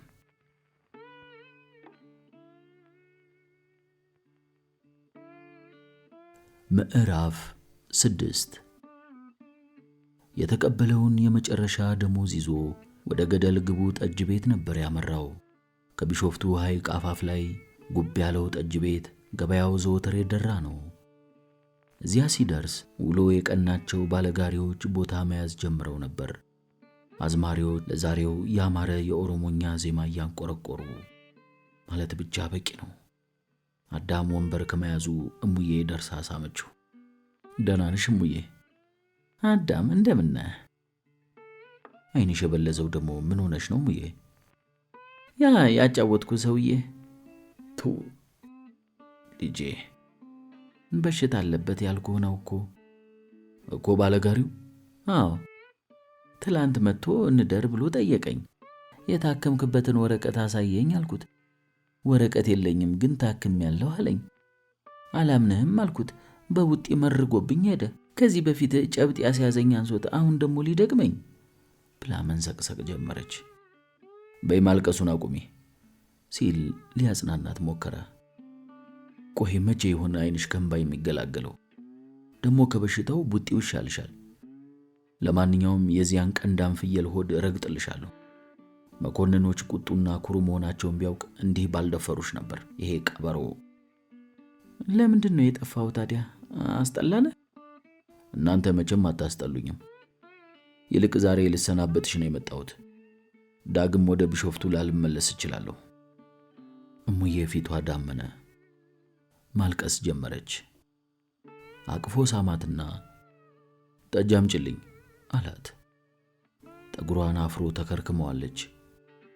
ፊቷ ትንሽ ይሁን እንጂ የደስደስ ያላት አንዲት ፍሬ ኮረዳ ናት። ሰማያዊ ሱሪና ከላይ ግራጫ ሹራብ ለብሳለች። አዳም እንደምታፈቅረው ያውቃል፣ እሱም ያፈቅራታል። በመንደሩ የታወቀ ተደባዳቢ በመሆኑም የሚደርስባትን ጥቃት ይከላከልላታል። ዋ ለአዳም እናገራለሁ ካለች ደረታቸውን የገለበጡ ሁሉ ይሸማቀቃሉ። አሁን ግን ምን ያድርጋት? ራሱን በችግር ተተብትቧል። ስራ የለውም። የእንጀራ እናቱም ነትርካ ልትገለው ምንም አልቀራትም። 2 ጊዜ አገጯን በቡጤ አጣሞላታል። ከእንግዲህ ግን ጫፏን እንዳይነካ በቀበሌ ያስፈርመዋለች። ያለው ድል ጥሎ መሸሽ ብቻ ነው። ሙዬ ማንቆርቆሪያዋን አንጠልጥላ ስትመጣ እንባዋን እያበሰች ነበር። የት ልትሄድ ነው ያሰብከው አዳም? ሩቅ ነው ሙዬ፣ ከዚህ በላይ አትጠይቀኝ እሺ። አትመለስም? አላውቅም እንዬ። መቼ ነው የምትሄደው? እሺ ነገ ማታ በባቡር። ድሬዳዋ ነው? አይደለም የኔ ቆንጆ። ጠጅ ድገሚኝ ጎሽ። ምሳ በልተሃል እንዴ? ሽሮና ቃሪያ ባመጣልህስ? አይ አራበኝም ሲል ተግደረደረ። ግብዣ አስመስላ ያቀረበችለት ብዙ ጊዜ አስከፍለዋለች። ካለው ሳንቲሙን ቁጭ ያደርግላታል፣ ከሌለውም በዱቤ ታሰናብተዋለች። ኩማሪቷ ወይዘሮ ድባቤ 70 ሳንቲም አያመልጣቸውም። ሲያገኝ አምጥቶ ይወረውርላቸዋል። እባክህ በባዶ ሆድ ከመጠጣት እሺ በይ አምጪልኝ አላት፣ ሐሳቡን ከመቅጽበት ለውጦ። ልታመጣለት ጓዳ ስትገባ በርከት ያሉ ባለጋሪዎች ወደ ጠጅ ቤቱ መዝለቅ ጀመሩ። በይ አብረን እንብላ ሙዬ። ለመሆኑ ዱባ ለተገኘ አላት ትሪውን እየተቀበላት። ኧረ አልተገኘም፣ በቃ ጠፍቶ ቀረ። ሹሚስ ደህና ነው? አይቼው አላውቅም ልጄ። እዚያው ጠንቋዩ ቤት ከብት ያግዳል አሉ። ገረምቦስ? አዳም ገረምቦ እኮ ሞተ፣ ከ4 ቀን በፊት ሞተ ብላ ዝን አለች። ቁልቋል ሊበላ ቢሾፍቱ ወርዶ የተላጠ ገበቴ ረግጦ አዳልጦት ገደል ገብቶ ተፈጥፍጦ ሞተ።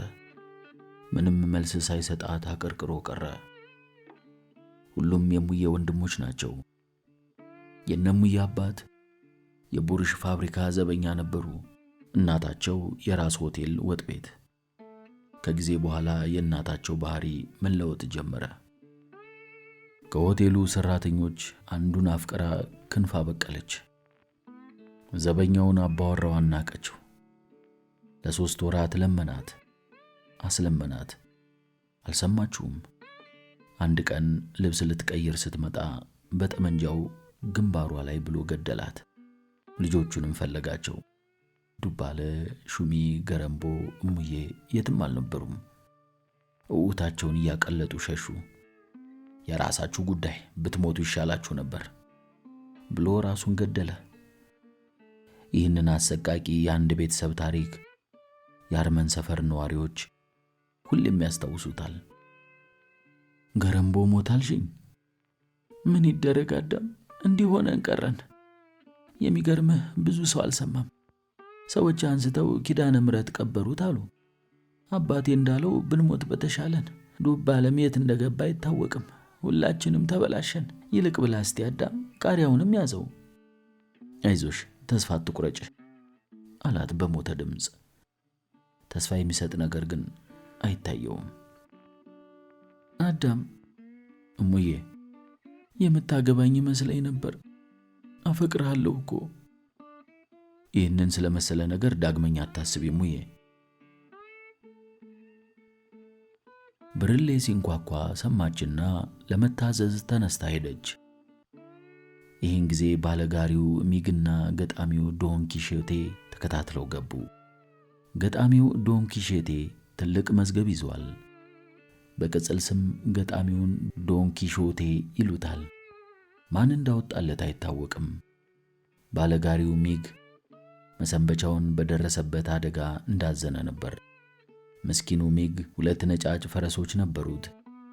ፈረሶቹ በጣም ፈጣን በመሆናቸው ነበር ሚግ የተባለው። ቢሾፍቱ ላይ በየዕለቱ ሲወረወሩ የሚውሉትን የአየር ኃይል ሚጎች የማያውቅ የለም። ሕዝቡ በየጎዳናውና በየገበያው በሚግ ካልሆነ አንሳፈረም እያለ ስለሚቀልዱበት ኩራት ይሰማዋል። ፈረሶቹንም ከልክ በላይ ያስጋልባል። ታዲያ አሁን በቅርቡ አንዱ ፈረስ ልቡ ፈንድታ ሞተ። ሕዝቡ ታዲያ ፈረሱ ክራሽ አደረገበት አዘውትሮ መራገም ጀምሯል። በአንድ ፈረስ ስለሚሰራም ገበያው ቀንሶበታል። ወደ አዳራሹ እንደዘለቀ ከአዳም ጎን ነበር የተቀመጠው። ገበያ እንዴት ነው ሲል አዳም ጠየቀው።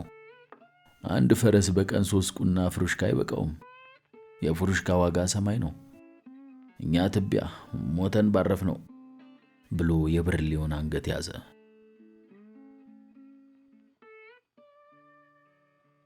ልብስ ሰፊው አባቶላ እንደ ልማዳቸው ጥግ ላይ ተቀምጠው ይቆዝማሉ። ልጃቸው ድንገት ከቤት ወጥቶ ከጠፋ 9 ዓመት አልፎታል። የት እንዳለ አያውቁም።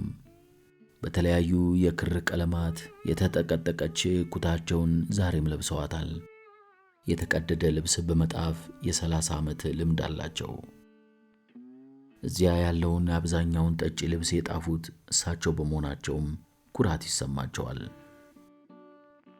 ከፊት ለፊታቸው እብዱ ወልደ ማርያም ቀይ ዱላውን እንደያዘ ተኮፍሷል። የጦር ሰራዊት ጡረተኛ ነው። ያበደው ጦር ሜዳ ደም ላይ ተኝቶ ስላደረ ነው የሚሉ ሰዎች አሉ። የሚናገረውን አያውቅም። ሲለፈልፍ ቢውል የሚያዳምጠው የለም። ቀጥሎ እንጨት ተሸካሚው ሻንካ መጥረቢያውን እግሩ ስር አኑሮ ጠጁን ያንደቀድቃል። አዙሪት አለባት።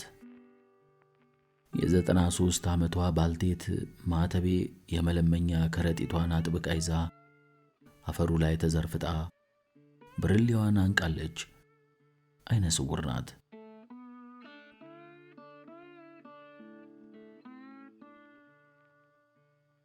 ገጣሚው ዶን ኪሾቴ መዝገቡን ታቅፎ በጸጥታ ተቀምጧል።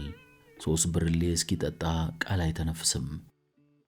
ባለጋሪዎቹ የተጨረማመተና የቆረፈደ የሰበዝ ባርኔጣቸውን አንጠልጥለው ስለ ገበያው ይነታረካሉ። የብሎን ዋጋ ከብር ከ50 ወደ ብር ከ75 ሳንቲም ከፍ ማለቱ አስቆጥቷቸዋል። በእልህና በደም ፍላትም ያወካሉ። በተለይም በቢሾፍቱ ከተማ 35 ዓመት ጋሪ እንደነዱ የሚነገርላቸው አባ መግራ ድሮ 3 ብሎን በ10 ሳንቲም እንደገዙ እየማሉ ያጫውቷቸዋል። እብዱ ወልደ ማርያም መስከር ስለጀመረ በገዛ ዱላው ጀርባውን እየቀጠቀጠ ከገደል ግቡ ቁልቁል ገፈተሩት። ከሰከረ ፊቱ ያለውን ጠጪ በዱላ መፈንከቱ አይቀሬ ነው። ስለዚህ 8ኛዋን ብርሌ ጠጅ ከጠጣ በኋላ ሂሳቡን ተቀብለው ያባርሩታል። ከዚያ በከተማው ተሰምተው የማይታወቁ ስድቦችን እያዥጎደጎደ የአርመን ሰፈርን አቀበት አልፎ ወደ ጋራ በሩ ያመራል። ጎጆው እዚያ ናት። እብዱ ወልደ ማርያም እስኪወጣላቸው በዝምታ የሚቆዩት አባ ቶላ ይህንን ጊዜ ነው መለፍለፍ የሚጀምሩት። አሊያ ወልደ ማርያም አይምራቸውም። አንድ ጊዜ አንተ አሮጌ መጋዣ አፍህን ዝጋ ብሎ መሐላ ናታቸውን ከክቷቸዋል። መቼም አይረሷት። ሌላ እብድ የለም። ሻንካ ግፋ ቢል አዙሪቱ ነው የሚነሳበት። እሱን ደግሞ ጠጪው ሁሉ ለምዶታል። ሙዬ ተመልሳ ወደ አዳም መጣች። ጭኑ ላይ ደገፍ ብላ አይኑን ስታየው አዳም ተሳቀቀ። እሙዬ እንዱባለ የት የደረሰ ይመስልሻል? ወደ አንዱ መንደር ኮብልሎ ይሆናል። ወደ ሎሜ ወይም የረሪ ድሬ፣ ዝቋላ፣ በኮጆ፣ ደንሲ፣ ቁርቁራ፣ ዋጂቱ ማን ያውቃል ብለህ ነው? ስለ ራስሽስ ምን አስበሻል? አንተ ከሄድክማ በቃ ናዝሬት ኮበልላለሁ። እዚያ እንደዚህ መንደር በሽታ አይበዛም ይባላል። እዚህ እኮ ያልተነካካ ሰው የለም። ቆስለውና መጋግለው እያቃሰቱ ነው የሚመጡት። ደግሞ አይታከሙም። በዚያ ላይ ቅርናታቸው። አንዳንዴማ እላያቸው ላይ በቃ አስታውካለሁ። ጠጅ ጠጪ ሙዬ ብሎ በንግግሯ እንደተከፋ ሁሉ ግንባሩን አጨማደደ።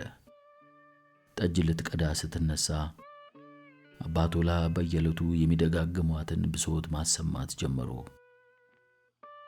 ወዳጆች፣ ወገኖች እንደዚህ አድምጡኝ። አንድ ልጅ ነበረኝ፣ አሁን ምንም የለኝ። ወዳጆቼ ፍረዱኝ። አብረን ለ30 ዓመታት ጠጅ ጠጥተናል። ለ30 ዓመታት የልጅ ልጆቻችሁን ቡትቶ ጥፌያለሁ። ካጠፋው ፍረዱኝ።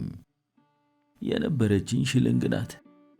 በዚያን ዘመን ደግሞ ድሃው ክፉ ልማድ ይዞት ነበር። ጨርቁ ሲቀደድ ራሱ በየቤቱ ይዘመዝማል። ገበያ ጠፋ። ልጄ ማልዶ ለደፍተር መግዣ ስጠኝ አለኝ። ሽልንግ ናት ያለችኝ አልኩት።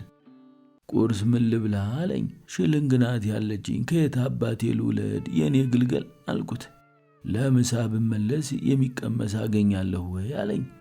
ከየት የመጣ የኔ ልጅ? በእርግጥ ወልጄሃለሁ አልክድህም። ማብላት አለብኝ፣ ግን ከየት አባቴ ላምጣ ብዬ ኪሴ የነበረችኝን ነጭ ሽልንግ አውጥቼ አሳየሁት። ኪሴን አገላብጦ እንዲፈትሽም ለመንኩት። መልስም ሳይሰጠኝ እንደወጣ ቀረ። ይኸው ድፍን 9 ዓመቱ የወላድ መካን ሆኜ ቀረሁ። ፍረዱኝ። ማን ነው ስህተተኛ? ፍረዱኝ ወገኖቼ። የልጅ ልጆቻችሁን፣ የአባቶቻችሁን፣ የዘመድ አዝማዳችሁን ብትቶ እስተ ዛሬ ያለ መታከት ጥፌያለሁ። ፍረዱኝ። ዘወትር ከ7 ብርሌ በኋላ ይህንን ስለሚያነበንቡ መልስ የሚሰጣቸው የለም። ዛሬ ግን ሚግ ምላሽ አገኘላቸው። ሞት ክፉ ነው አባ ቶላ። የጠፋ ተፈልጎ ይገኛል። የእኔ ፈረስ ግን ልቡ ፈንድታ ነው የሞተው። ከሚሞት እንደ እርሶ ልጅ ቢጠፋ ይሻለኝ ነበር።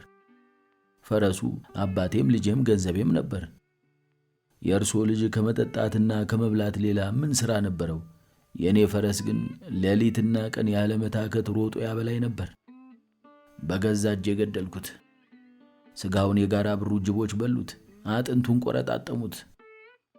አዝማሪዎች መሰንቋቸውን በረዥሙ መከርከር ጀመሩ። ገጣሚው ዶን ኪሾቴም ጉሮሮውን ሳለ። የእንግዲህ ሎቤው ደረሰ። ሚግ እያጉረመረመ ተናገረ። ክብሯን የቢሾፍቱ መንደር ጎስቋሎች፣ ሁላችሁም እንደምታውቁት ገጣሚዋን ከታች ማህበረሰብ ክፍል ነው የሚወለዱት። እኔንም ቢሾፍቱ ወልዳኛለች። ልትኮሩ ይገባችኋል። ልትንከባከቡኝም ግድ ይላችኋል። እኔ ለእናንተ ክብራችሁ ነኝ። ሥራዎቹ ተቀብረው እንዳይቀሩ እጃችሁን ዘርጉልኝ። የእናንተኑ ታሪክ ነው የምቀኘው። የቅኔ አዝመራ ላዘንብ ተዘጋጅቼ አቆቁቤያለሁ። የድሆቹን ኑሮ የጎስቋሎችን ሕይወት ነው የማሰፍር። ስለ ከረባትና ጮማ ንክች አላደረጋትም። እስከ ዛሬ እንዳደረጋችሁት ሁሉ ዛሬም ለጠጅ ከመደባችኋት ቆንጥሩልኝ፣ ስማችሁን እመዘግባለሁ። በመጀመሪያዋ ስራዬም የእያንዳንዳችሁ ስም ከየለገሳችሁኝ ሳንቲምና ፍርሚያ ጋር እንዳለ ይታተምላችኋል። በሉ የእርዳታ እጃችሁን ዘርጉ።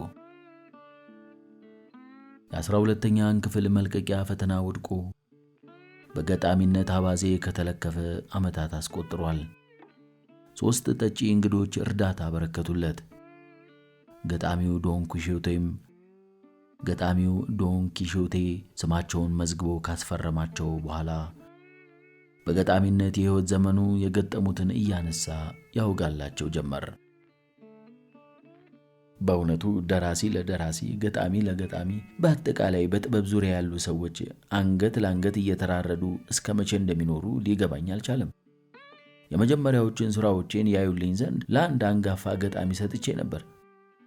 የሰጡኝ አስተያየት በቅናት መንፈራቸውን አስገነዘበኝ። የሕይወት ልምድህ ጥሬ ነው፣ የማንበብ ልምድ የለህም፣ የችሎታህን ልክ አታውቅም፣ ምን አለፋችሁ የእርግማን በረዶ አወረዱብኝ ማለት ይቀላል። ግን በዋዛ አልተውኳቸውም። ልዩ ተሰጥኦ ያለው ወጣት ገጣሚ በዚህ ዘመን ተወልዶ እንደሆነ ስስል በእርጋታ ጠየኳቸው። እንደ ተኮረኮረ ሰው ሳቁብኝ። እውነት ታስቃለች፣ እየተናቀች ታንከተክታለች። ሼክስፒርንስ እሱ አልጻፈውም እያሉት አይደለም? የማንበብን ልምድ አላዳበረም። የማንበብ ልምድህ አልዳበረም ያሉኝን ለማስተባበል በቂ መረጃ ነበረኝ። ያነበብኳቸውን የ221 የአማርኛ ልቦለድና የግጥም መጽሐፍት ዝርዝር ከኪሴ አውጥቼ እፊታቸው ገጭ። ምን አለፋችሁ መረጃ ይዞ ይመጣል ብለው ስላልጠበቁ ዓይናቸው እንደ እንቁራሪት ዓይን ፈጠጠ። ልምድ የለህም፣ በማታውቀው ሕይወት ውስጥ ገብተህ የሚበቃህን ያህል ፈትፍተሃል። ፍትፍትህ ጨው የለውም፣ ቅመም የለውም፣ መልክ የለውም፣ ባዶ በውሃ የተበጠበጠ ድርቆሽ እያሉ ሲዘላብዱ የነበረ ሰዎች ቃላት ሸፍተውባቸው መልካም ነው በርታና አሳትም ከማለት ሌላ ትንፍሽ ማለት አቃታቸው። በዋዛ ልለቃቸው አልፈለግኩም። መላው የቢሾፍቱ ከተማ ሕዝብ ገጣሚነቴን አምኖ እንደተቀበለ የጤነኛ ክፍል የአማርኛ መምህራችን የኔን ሥራዎች ተመልክቶ ከጸጋዬ ገብረመድህንና ከከበደ ሚካኤል ተርታ የሚመደብ ሥራ ነው የሚል አስተያየት እንዳሰፈረበት ተንተረኩላችሁ።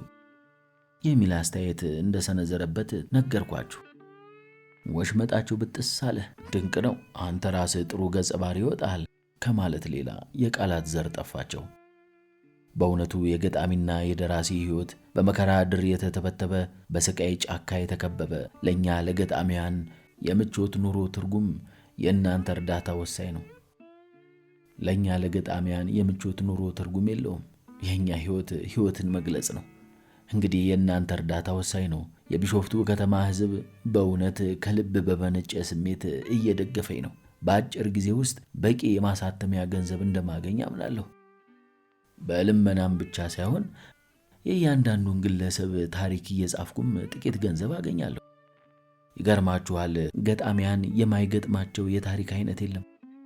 እኔ ደግሞ ግጥም ብቻ ሳይሆን ሌላም እሞካክራለሁ። በቅርቡ አንዲት መልከ መልካም ልጅ በእግር በፈረስ አስፈልጋ አገኘችኝ። ፍቅር ይዟት ኖሯል። ያን እንድጽፍላት ነበር። ጸጉሩን ላሽ ላሰው፣ ከወገቡ በላይና ከበታች ያለው ቅርጹ ያልተመጣጠነ ክብደት አንሺ ነበር የወደደችው። ምኑን ነው የወደድሽው ስል ጠየቅኳት። ግርማ ሞገሱ ልቤ ገባ አለችኝ። ጡንቻውን ነው የወደድሽው ማለት ነው አልኳት። መላ አካሉን ነው የወደድኩት አለችኝ ትክዝ ብላ። አያይዛም በአንተ ዓይን የሚወደድ ሰው አይደለምን? በአንተ ዓይን የሚወደድ ሰው አይደለምን ስትል ጠየቀችኝ። ስንት መጽሐፍትን አንብቧል? ግጥም የመጽሐፍ አቅሙስ ምን ያህል ነው ስል ጠየቅኳት። ከሁለቱም አልነበረበትም። ብቻ ምን አገባኝ። ዋናው እንዲጽፍላት የምትፈልገው እሱ እንደሚያፈቅራትና መናገር ግን እንደፈራች ነው። ይህንን በ25 ገጽ ልጽፍላት፣ እሷም ለአንድ ገጽ 1 ብር ልትከፍለኝ ተስማማን። ምን ይመስል ምን እሷ እንደፈለገችው አቀነባብሬ ላቀርብላት ቃል ገብቼላታለሁ። ኪነት ከየአቅጣጫው ይጠሩኛል። ጥሪው በዛብኝ በጣም። መንፈሴም በቃላት ጎርፍ ተጥለቀለቀች። ዋናው ግን የቢሾፍቱ ከተማ ሕዝብ ከጎን ያለ መለየቱ ነው ብሎ የደረቅ ጉሮሮውን ሊያደርስ የብርሌውን አንገት አነቀው።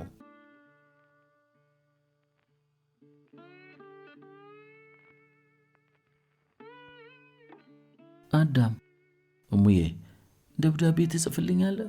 ምን አድራሻለሽና? ግን ምናልባት ለጉርሜሳ መጻፌ ስለማይቀር በሱ በኩል ይደርስሻል። እሺ። የቱ ጉርሜሳ?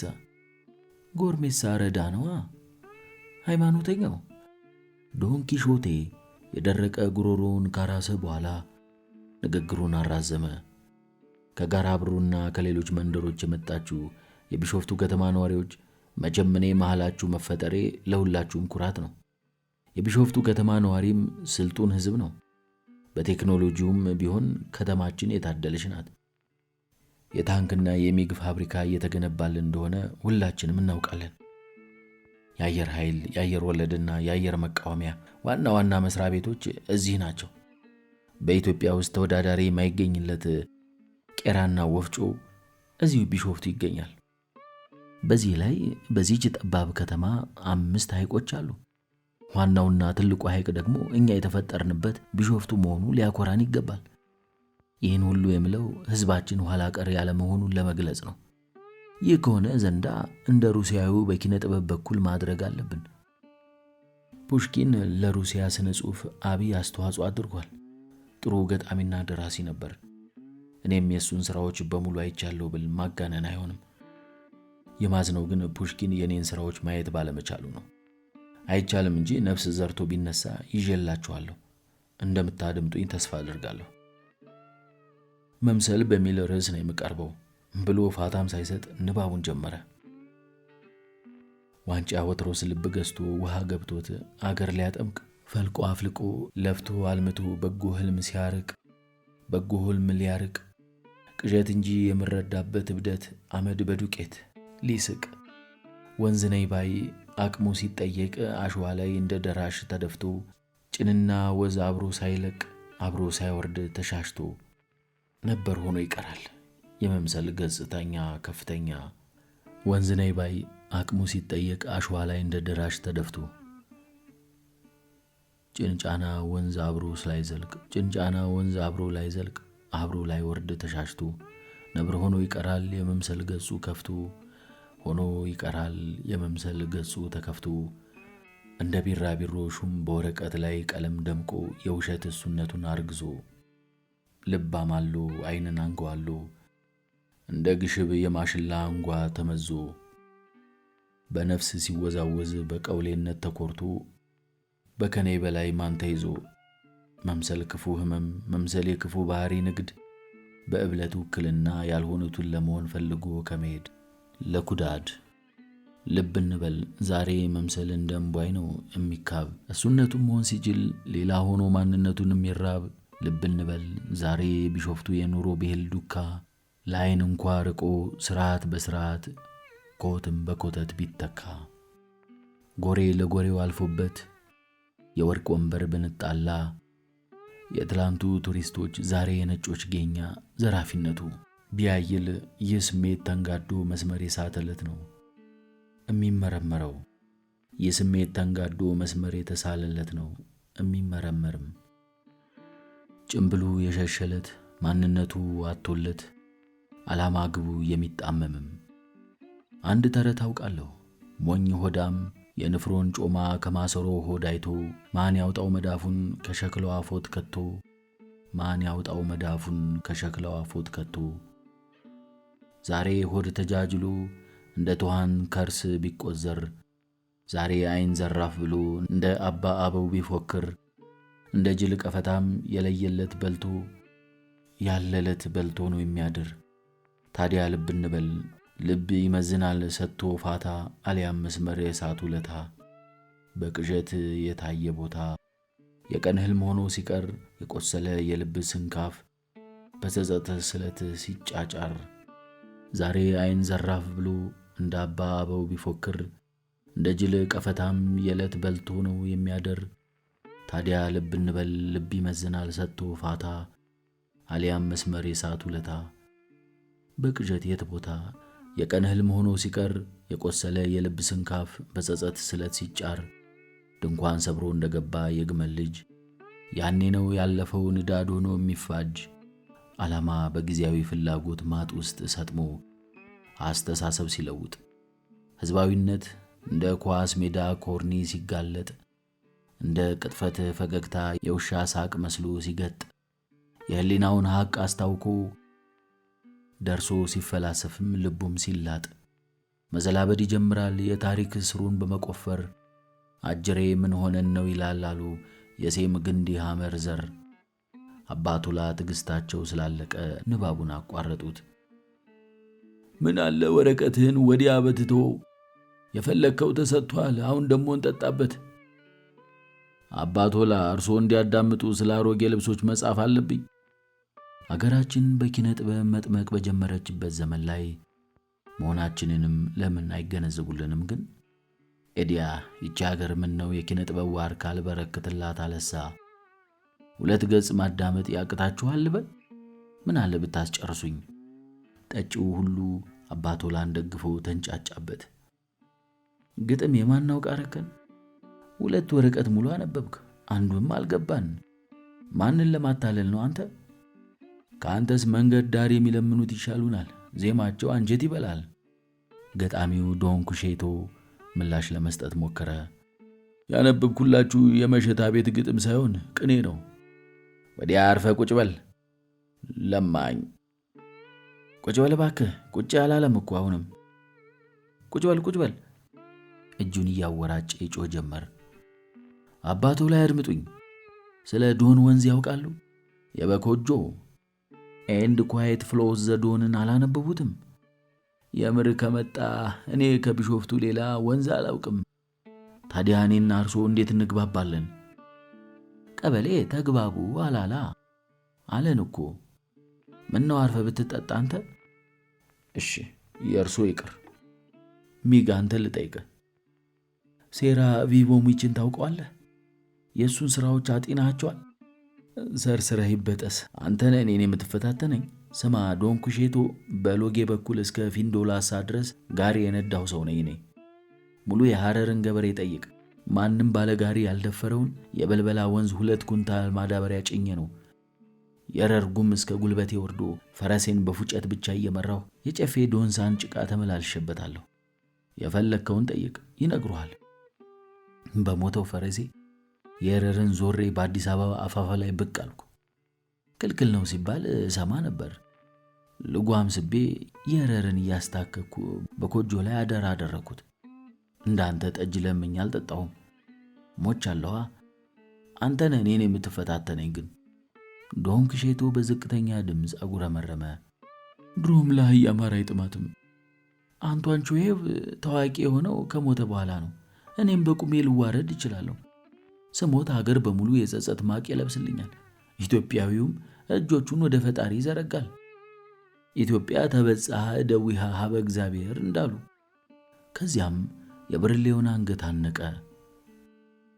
የአዝማሪዎች እንጉርጉሮና ዜማ በጣሪያው ዙሪያ በሽንቁሩ በጎድጓዳው ሳይቀር ይዳረስ ጀመር። ሙዬ በውካታው መሃል አዳምን መጎብኘቷን ቀጥላለች። አብረን እንደር እያለችም ወተወተችው። ጠጅ ከሚለው ጩኸትና ብሶት ሌላ ማዳመጥ አልፈለገም። አዳም እንባው መጣበት። ሊቆጣጠረውም ሞከረ። ከዚህ ማህበረሰብ ጋር በሚገባ ተላምዶና ተዋህዶ ነበር። መለየቱን ፈራው።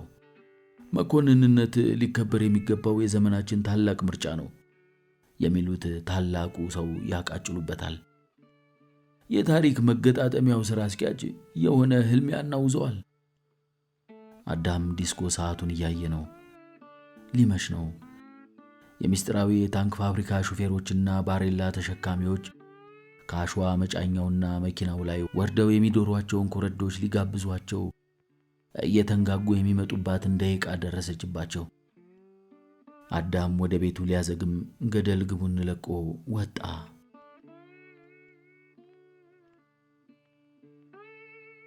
ከሐይቁ ባሻገር ከጠንቋዩ ቤት አቅጣጫ ጅብ ያሽካካል። የሞተ አህያ አግኝቶ ይሆናል። የቢሾፍቱ ሐይቅ በጨለማ ተውጦ አፈሰፊ ጎሬ መስሏል። የብርሃን ጭላንጭል በሚታይባቸው ጎጆዎች እንደተከበበ ረጭ ብሏል። አዳም ኦማር በሐይቁ አፋፍ ዳርቻ ወደ እንጀራ እናቱ ቤት በመገስገስ ላይ ነበር። ከቆዳ ፋቂዎች መንደር አካባቢ ሲደርስ ቆም አለ። የቆዳው ግማት አፍንጫውን ቆረጠው። የኩራዞቻቸው ብርሃን ሽንቁር በበዛባቸው ጎጆዎቻቸው እየሾለከ የሕይወት ምልክት ይሰጣል። እስትንፋስ በዚያ ድቅድቅ ጨለማ ውስጥ መኖሩን ያበስራል።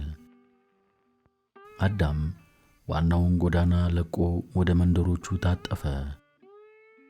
በዚያ በሚከረፋ መንደር የሚኖር ወዳጁን መሰናበት ፈልጓል። ጉርሜሳ ጥብቅ ሃይማኖተኛ ነው። የእሱም እናት ሞተዋል። አባቱ ቆዳ ፋቂ ናቸው።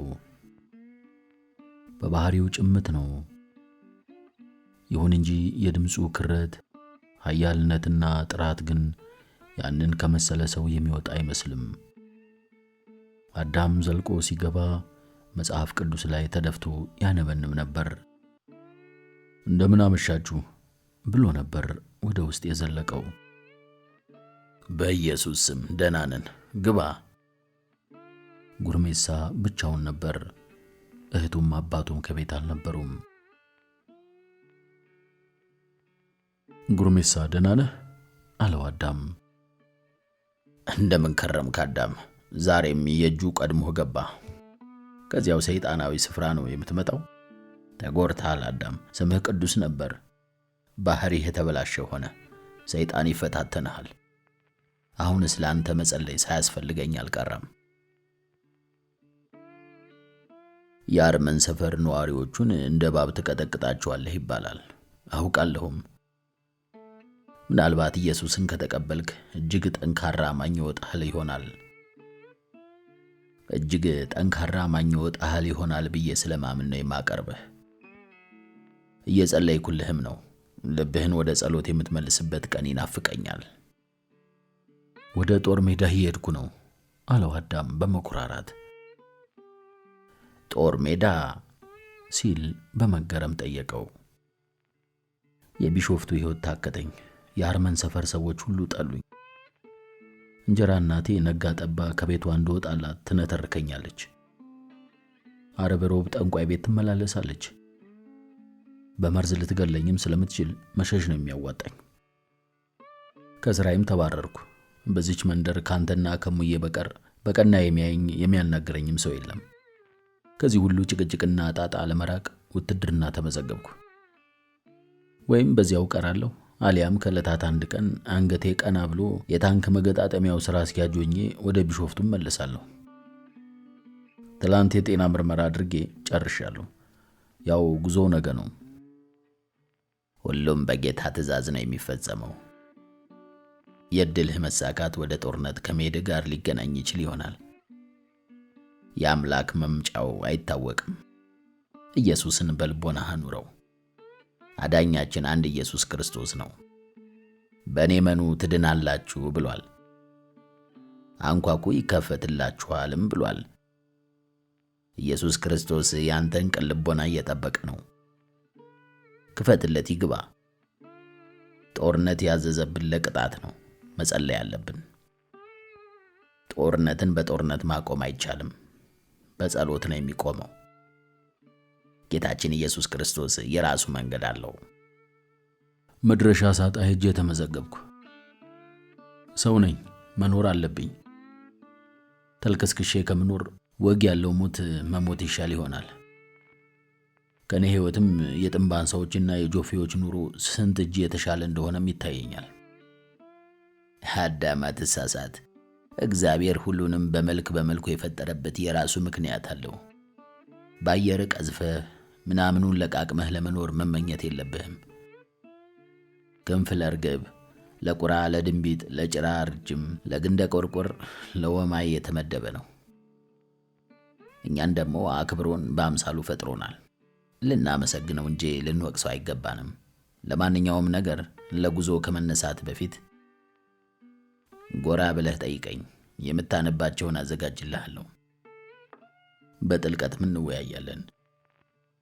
ይሄ የቆዳ በሽታ መቼም አስቸግሮሃል። ምን ይደረግ ብለህ ነው? በልጌታ አብሮ ይሁን። አዳም የቆዳ ፋቂዎች መንደርን ለቆ ወደ እንጀራ እናቱ ቤት የሚያደርሰውን ኮረኮንች የእግር መንገድ ያዘው። በቆሻሻነቱ የታወቀው የቢሾፍቱ ዙሪያ ቀበሌ ዛሬ ደግሞ ብሶበታል። በስተግራው ካለች ጎጆ ኡኡታ ያስተጋባል። አራርሶ የሚበቃውን ያህል ጠጥቶ አልከፍልም ብሎ ይሆናል። ወይም 30 ጣሳ ገልብጦ 12 ብቻ ነው የጠጣሁት ብሎም ክዶ ይሆናል። በዚያ መንደር ከአዳም ኦማር ቀጥሎ በአስቸጋሪነቱ የሚታወቀው አራርሶ ነው። ጩኸቱን አልፎ ሄደ። ሐሳብ ይዞ ትልም ብሏል። ነገ ብሶቱን ይለቃል። እንደ አባቶላ ልጅ ወጥቼ ቀር ይሆን ብሎ ሲያስብ ፍርሃት እንደ ብርድ ያንቀጠቅጠዋል። ከፍርሃቱ በላይ ግን በድህነት ቁስል የመጋገለችውን ቢሾፍቱን ለዘላለም የመሰናበት ፍላጎት ይገፋፈዋል። እንጀራ እናቱን ደግሞ አያያትም። የአባቱን ሀብት መውረሷ ሳያንሰው ንዝንዝዋ። እናቱማ ሲወልዱት እንደሞቱ የሰማው በወሬ ነው። ፎቶግራፍ እንኳን የላቸውም። አባቱ ሾፌር ነበሩ። መቂ ላይ ተገልብጠው ሞቱ። የተቻለው ታላቅ ወንድም ቢኖረኝ ዛሬ ያለ ረዳት ባልቀረሁ ሲል ያስባል። አብሮ አደግ ወዳጁ ሐዲስ በርሄ ትምህርቱን ጨርሶ ወደ ባህር ማዶ እብስ ያለው የተቻላቸውን ወላጆችና ወንድሞች ቢኖሩት አይደለም ዛሬ ዋሽንግተን ላይ ይንቀባረር ይሆናል። አዳም ምስኪኑ ግን ወደ ሁርሶ የሞት ጎሬ ግን ተስፋም አለ። ጀነራል መሆንም ይቻል ይሆናል። ጀነራሎች ዛሬ ከማንም ሀብታም በላይ ናቸው። ሀገሪቱም የምትመራው በወጣት መኮንኖች ነው። ዋናው ከሚወረወርበት የእሳት ባህር እንደ ወርቅ ተፈትኖ መውጣት ከመቻሉ ላይ ነው። ጀግንነትን ከሚጠይቀው አብይ ተግባር ጀርባ ድሎትና ምቾት፣ ትምህርትና ብልጽግና ይከተሉ ይሆናል። በሐሳብ ተውጦ ደፋ ሲል ድንገተኛ የሴት ማስካካት አስደነግጠው። ፋንቲሽ ነበረች። በጉብታ መሬት ላይ ከተሰራው ሕንፃ መስኮት ላይ ደገፍ ብላ በጨለማው ውስጥ ተመለከታት። አንቺ ባለጌ አላት ድምፁን ከፍ አድርጎ። እንዲያውም በሩን ገንጥሎ ገብቶ ሊደበድባት አሰበና ተወ። ከዚህ በፊት በደህና ቡጢ መንጋጋዋን አውልቆላታል። ያ በቂዋ ነው ሲል አሰበ። ወቅቱ ትዝ አለው። ከብረት በተሰራ ክብ ጠረጴዛ ዙሪያ ተሰባስበው የአንዱን ሀብታም ድግስ በሚቋደሱበት ምሽት ነበር። ወረኛዋ ፋንቲሽ ልፍለፋዋን የጀመረችው። መጠጣት ነው ልጄ ስትል ነበር የጀመረችው። ቢሾፍቱ ላይ ካልጠጡ ሕይወት ቀዝቃዛ ናት። የቢሾፍቱ ጠላ፣ የቢሾፍቱ ጠጅ፣ የቢሾፍቱ ልጅ ያሳላፊውን እጅ ላጣርጎ ነው እንጂ እንደዚህ ሲባል አልሰማችሁም ብላ በሳቅ ተንከተከተች። ይህንን አባባል ግን በዚያው የፈጠረችው እንጂ ከዚህ ቀደም ሲባል የሰማ ማንም ሰው አልነበረም። ፋንቲሽ ቀጠለች። ኢስታንቡልን ያያለ ወይም ዱባይን? ሁሉም ዝም ይላሉ። አዳም ጠጁን ጎንጨት ይላል። ፋንቲሽ ቀጠለች። ዱባይ እንደ አርመን ሰፈር አይምሰላችሁ። ጠላ የለ ጠጅ ውስኪ ነው። በዚህ ላይ የሰው ቅላት፣ የከተማው ንጻት። ኤዲያ ቢሾፍቱ ሀገር ነው ተብሎ ይጠራል። እስኪ አሁን ቴሌ ህዝቡን እንዴት እንደሚያጉላላ ልብ ያለልኝ ሰው አለ? እኔ ስልክ ካስገባሁበት ዕለት ጀምሮ በየሰንበቱ እየጎመዱ አተከኑኝ። በሰንበት ደግሞ የማልደውልበት ከተማ የለኝም። ዱባይ፣ ኢስታንቡል፣ በርማ። መቼም የቃጅማው ጊዮርጊስ የመጀመሪያ ጥፋት ቢኖር የቴሌ ሰራተኞችን ያለማጠናገሩ ነው ብላ ተንገፈገፈች። ተጋባዡ በመሰልቸት አንገቱን ሲያዞር አዳም ጠጁን በላዩ እየከለበሰ ቢያጉረጠረጥባት ወይ ፍንክች ቀጠለች። መቼም ብዙ ጊዜ ብየዋለሁ፣ ኢትዮጵያ ውስጥ አዋቂ የለም።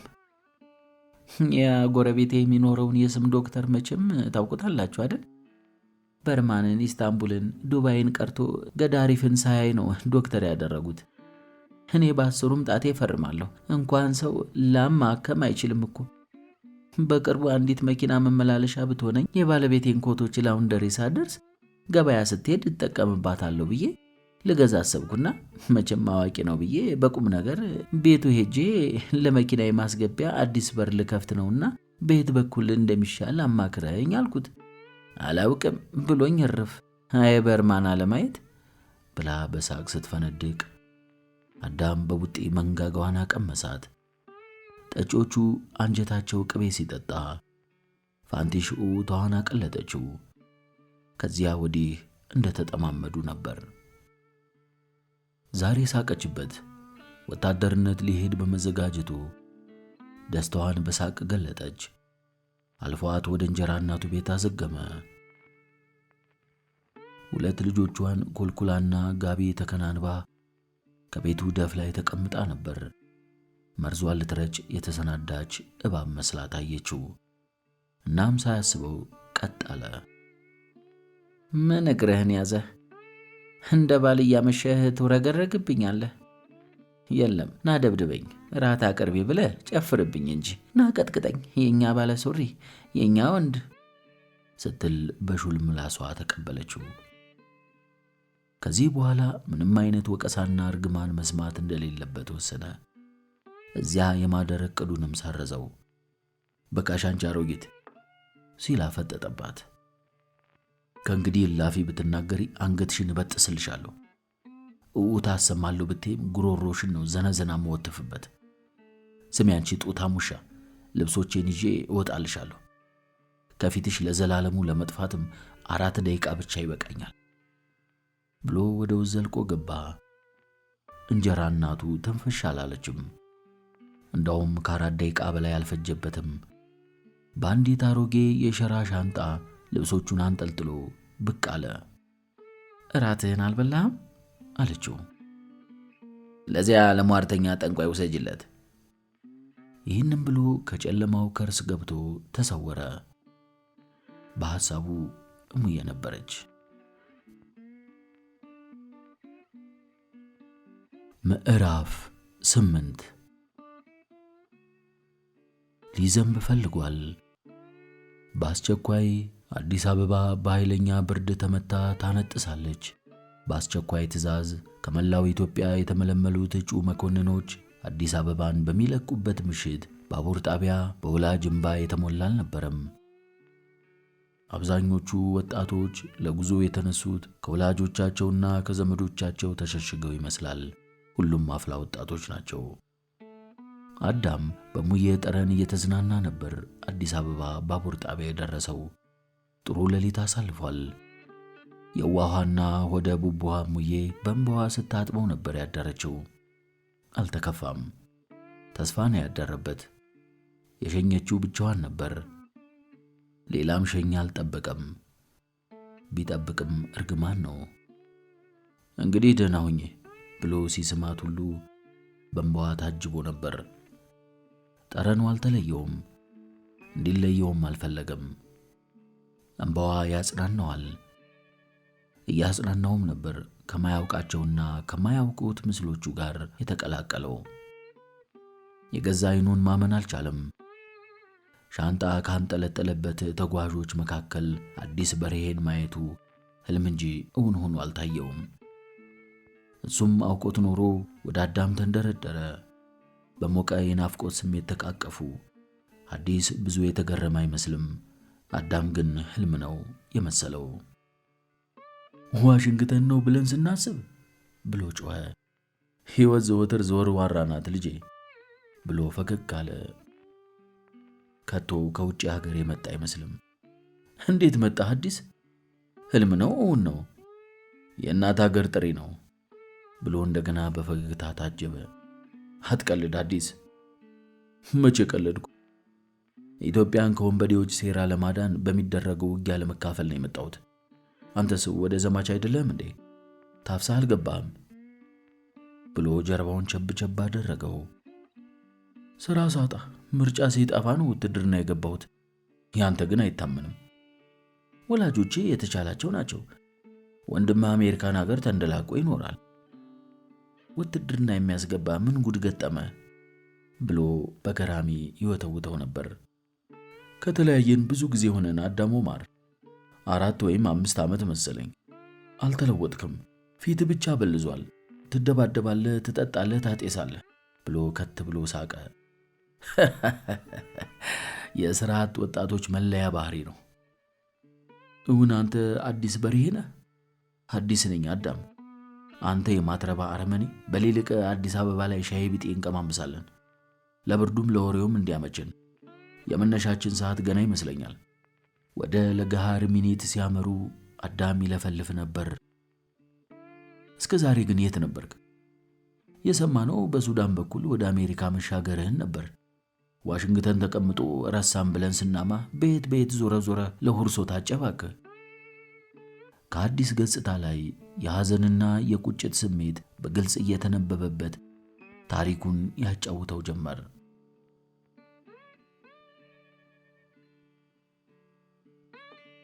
መቼም ሐሳብና ዕቅዳችን አንተ የምትለው ነበር። ሳይሳካ ቀረ። ቢሾፍቱን ለቀን አዲስ አበባ እንደገባን አባቴ ሌት ተቀን ነበር የሚሰራው። ሁሉም ነገር መልክ መያዝ ሲጀምር የነበረኝን የመማር ጥም ለማርካት ወደ አሜሪካ ለመሄድ ሱዳን መቆየት ነበረብኝ።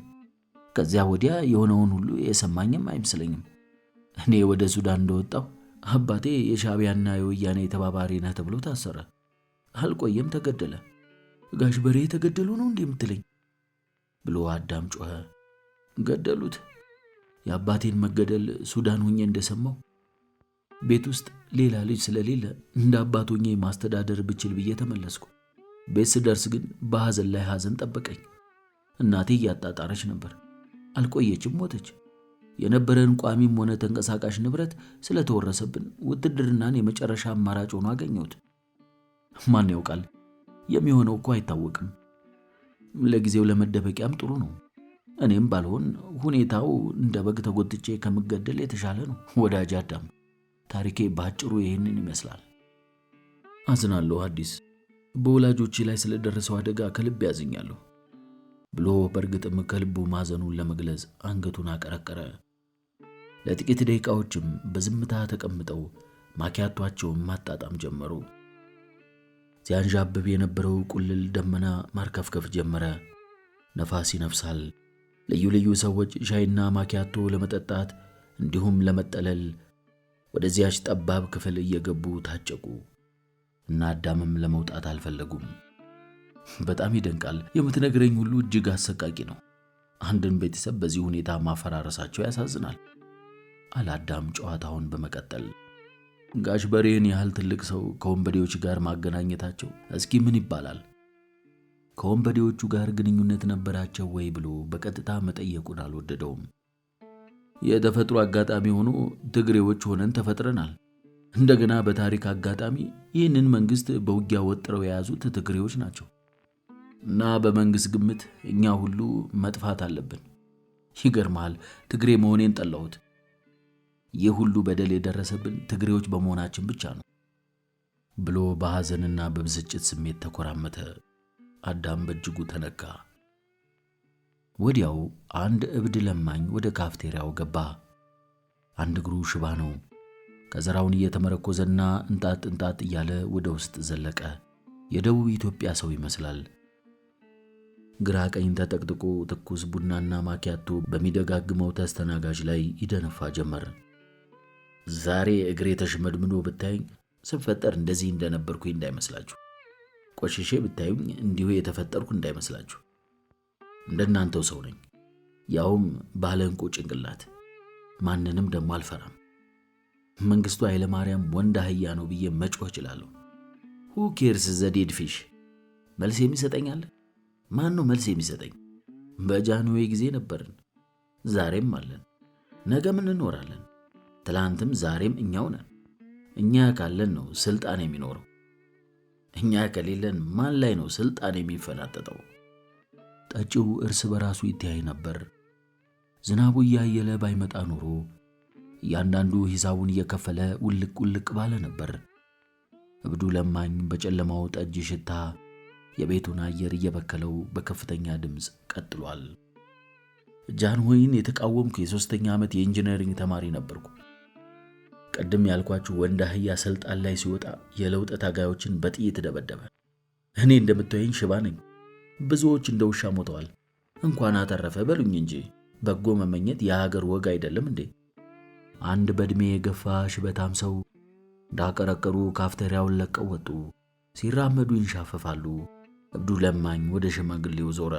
መናገር እንጂ መስማት መቼ ታገደ?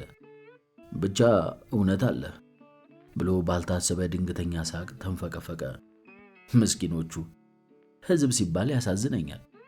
ሁሌ ይንቀጠቀጣል፣ ሁሌ ይታለላል።